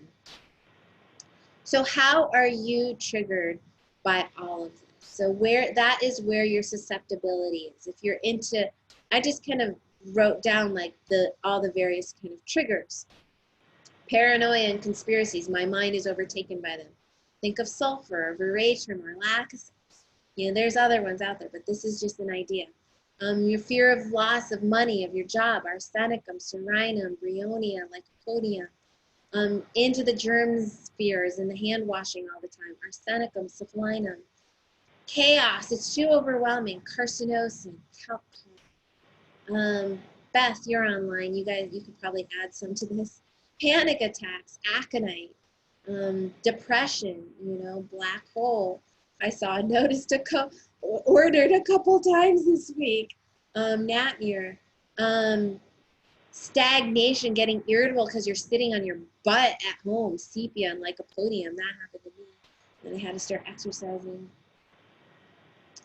So, you know, miasmatically, you know, this is going to stress your miasm. You may respond to this depending on, you know, what your miasm is. And miasm, just a reminder, is the consistent way that you respond to stress based on the way that your family responded to stress. Like it's the inherited response to trauma, right? So your family's always emergency people. You're always going to be an emergency person. Maybe you're the type of person to really get aconite or get coronavirus and be in this acute situation. You know, a psoric person will just want to stock up on things, you know. The cancer person is worried about the loss of control and the forced vaccines and all of that. The tubercular person wants to, how many of you are just like, how do I get out of here? I want to move. I need to move. This is too much. You know, that's very tubercular. Calc-Fox is a really good remedy for it. Tuberculinum. I had that feeling really strong, like, God, I just got to get out of here. Just want to go someplace, you know, and I took a dose of like Calc-Fox, 10 m. Syphilitic, like getting really suicidal, you know, people who are really getting into the dark side of a situation, you know, like really like we're all gonna die, you know, it's all gonna end. These are end times, you know, it's like, that's kind of more on the maybe syphilitic side of things. So historically, throughout humanity, people mostly died of war and acute disease. We had viral infections, people were healthy one day, dead the next. You had a baby one day, your baby was dead the next, right? We didn't have modern medicine. This is why we're so fearful of an acute situation, right? We've moved into these chronic conditions. We've moved away from these acute diseases. We've kind of traded them up. mainstream philosophy doesn't accept that it was a trade. And a homeopath will say, well, we've created the chronic disease by suppressing the expression of, our body fighting back against us. It kind of doesn't matter what we think, but in a way, like, how can we fight these epidemics or these acute expressions within humanity? How much longer can we fight them, and how much can our body take the suppression of disease in our body? Homeopathy is such a wonderful answer because it allows our body to express what it needs to express, to go through what it needs to go through in a gentle, supportive way, strengthening. It is such the answer for these times. And for some reason, people don't necessarily want to hear that, because there's just, it's like us versus them, and if we can get rid of us versus them and just be like, medicine is medicine and this is medicine and it's here to support us, I think we'll make our way forward a lot better. I wanted to remind you guys on just acute dosing, and there's people here who will be watching this video who maybe don't even know how to dose. So you're in an acute situation. How do you figure out what remedy to get? Okay, so you've got to observe, what, write it down, what does the pain look like? What does the person feel like? What makes them better? What makes them worse? What symptoms do they have at the same time? Do they want to be around others? Do they want to be alone? Are they hot? Are they cold? What time of day are they best? What time of day are they worse? What do they want to eat? Like, all of these, collect it. And then look through the material and try and find it. Try it, and then try the remedies. Okay? You can dose the remedies direct into the mouth, or you can put them in some water, swirl it around a little bit, take sips of the water over a couple hours, sipping. If it's the direct onset of a cold, just at the onset, you can start at 30C. If things amp up in terms of symptoms, you might want to give higher potency. So we created a flu kit in 1M potencies, partly because you can get a lot of remedies from the grocery store in 30C and some in 200C. And having a 1M can be really helpful when there's like a very strong, you're like being hit like with a hard, intense set of symptoms, right? So I just copied this. How do you redose? And we can intuit, we can muscle test, we can just ask ourselves, what's next? What do we do? And you guys all know that, right? Any questions on dosing or these remedies?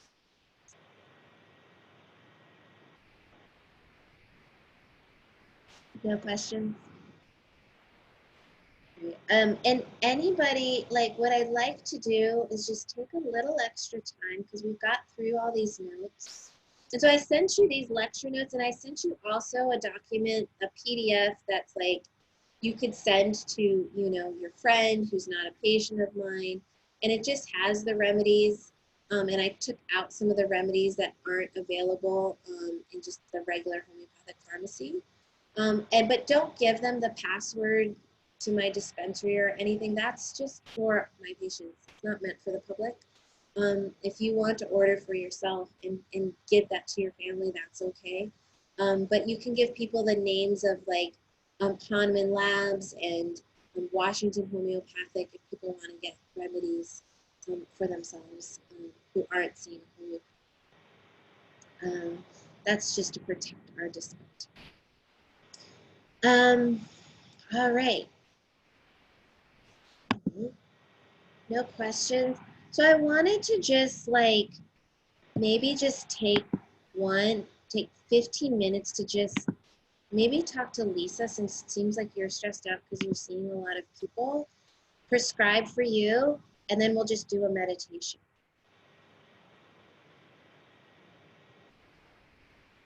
Oh, really? Okay. Interesting. Thank you, Susan. I'll probably want to take that. On Facebook, Susan? Thank you. You guys could be my eyes and ears. Okay. So, and Lisa, are you still on? Or does anybody else feel like they need okay, let's just, all right, Lisa, yeah, you can give it to your patients. Yeah, and you can give it to your family. And you can, I'm teaching this class so that you can kind of treat your community, while at the same time I have to maintain some boundaries too. All right, Lisa, do you have your video working or not? I can, hold on. Okay.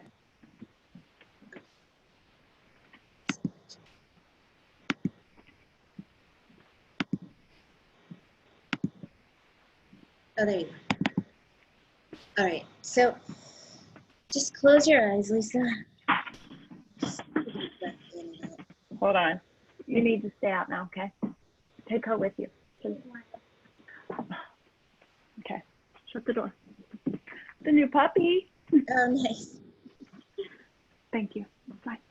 Okay, all right. All right, so just with closing your eyes and all the work, you're working double time. Tell me more. What does this all feel like? Just connecting to your heart, connecting to your emotions, connecting to your body. What are you experiencing?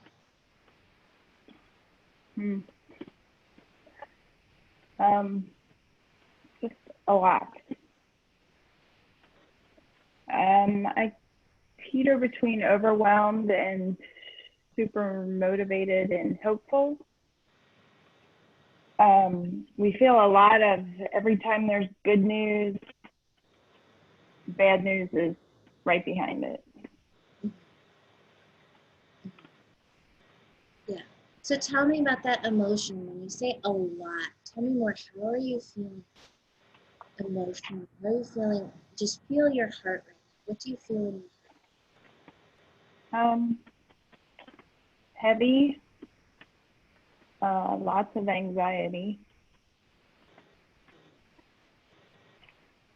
What's the sensation of anxiety?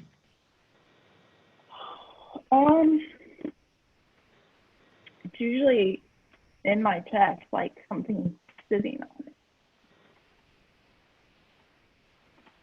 Yeah.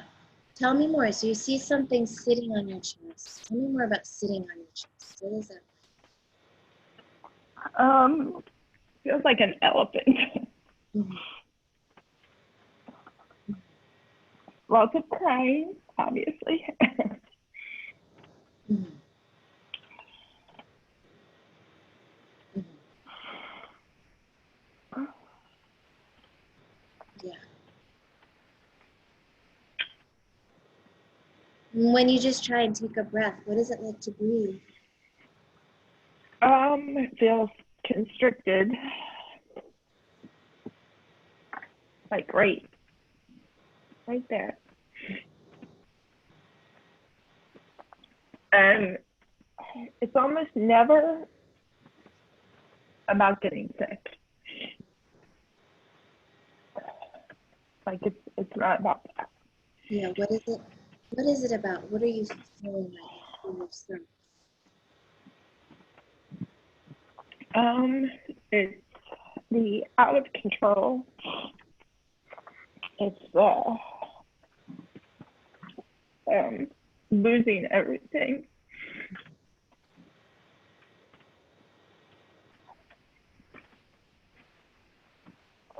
Tell me more about losing everything.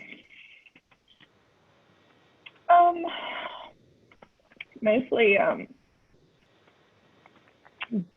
business, but it's not just the financial piece. I mean, that's a big part of it, but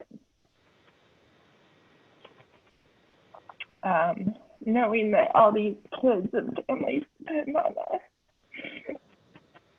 Mm-hmm.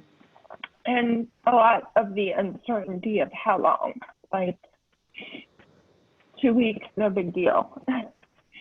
Mm-hmm. Several months, that's a big deal. Yeah. Also, we have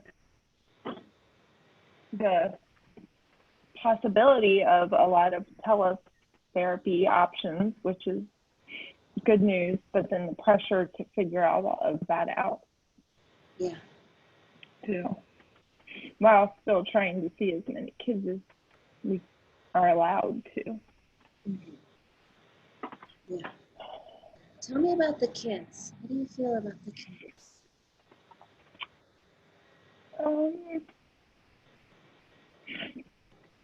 I mean, I miss them. I feel bad for them.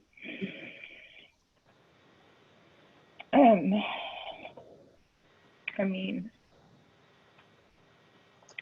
there's the financial piece, but there's also the piece that we think, or what we do matters to them. So I'm going to give you, and this is kind of a quick prescription, but it's just going to be kind of sending it to you through the word of it. I just want you to breathe in the word oxygenium. And that's the remedy of oxygen. Remedy of oxygen, and really maybe this should be a remedy on this. It's in kind of the remedy of kind of carbon, certainly oxygen. And imagine a huge, a tank of oxygen gas, or being outside and breathing in a lot of oxygen. And taking a deep breath in and out with oxygen. And what happens?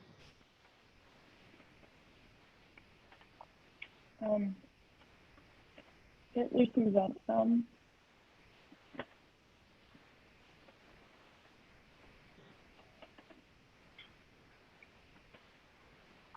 I'm a little lightheaded.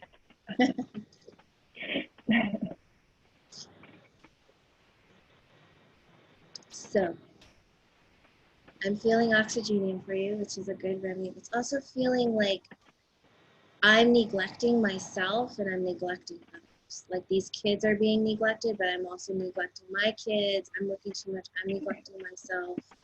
All of that. And it's like a kind of like a situation of like, this is,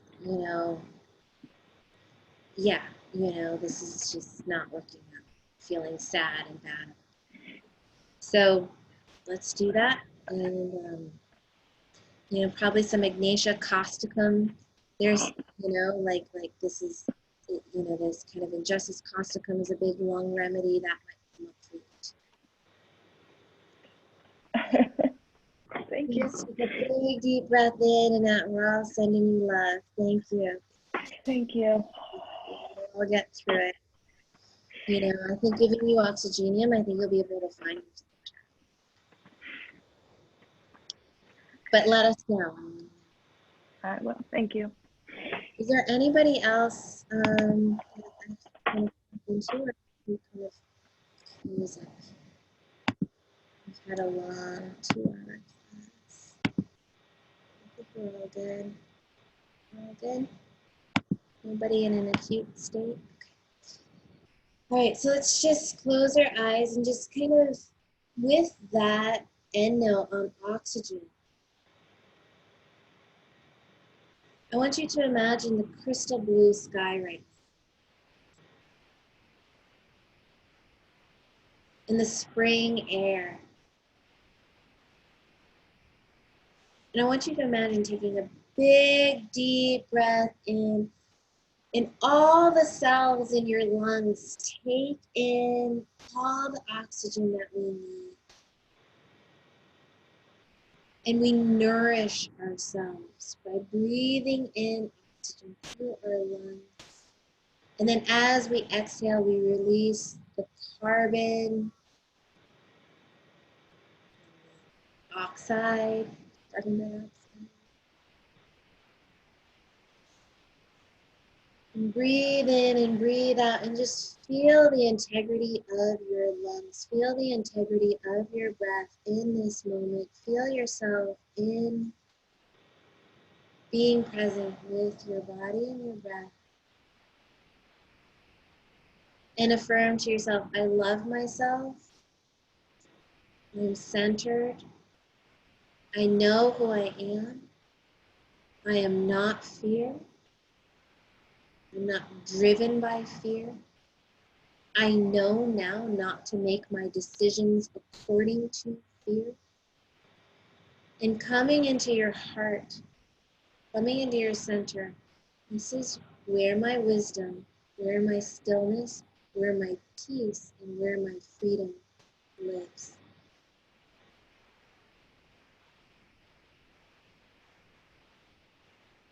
And all of this adjusting, anything that is not mine, that I do not need anymore, I let go and gracefully move through and adapt to this transition.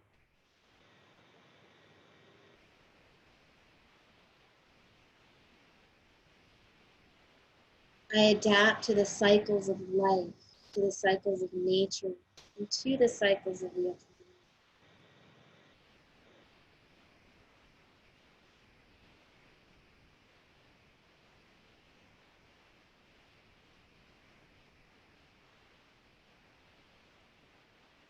And just breathe.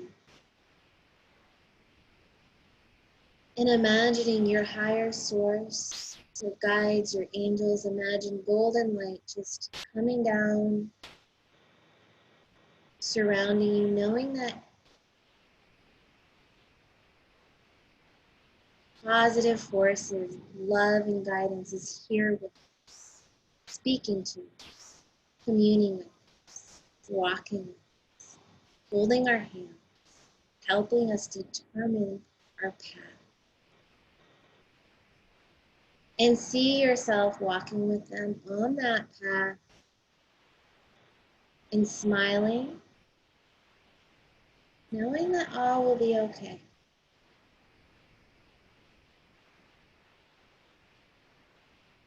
And just picturing the ocean and the calmness of being in a beautiful place in nature. Imagine laying at the beach or laying in the grass and saying, Mother Earth, I feel your heartbeat. Feel your heartbeat in my heart. Feel your breath in my breath. I feel you doing what you need to do, and I'm aligned with you. Show me the way. And let the goddess in you connect to the goddess in her. And let her power and her vitality course through you. Be your center. Be your guide.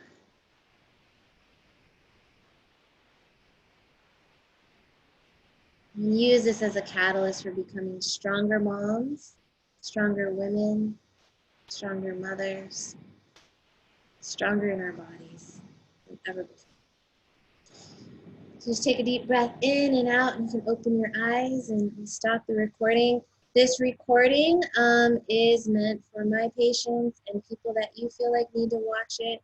And I'll send you guys out the recording. You know, I am giving this as advice, not as a medical provider, but as a natural health care provider to support the body in its own way. Okay? All right, thanks, you guys. Anything else I have to say as a disclaimer?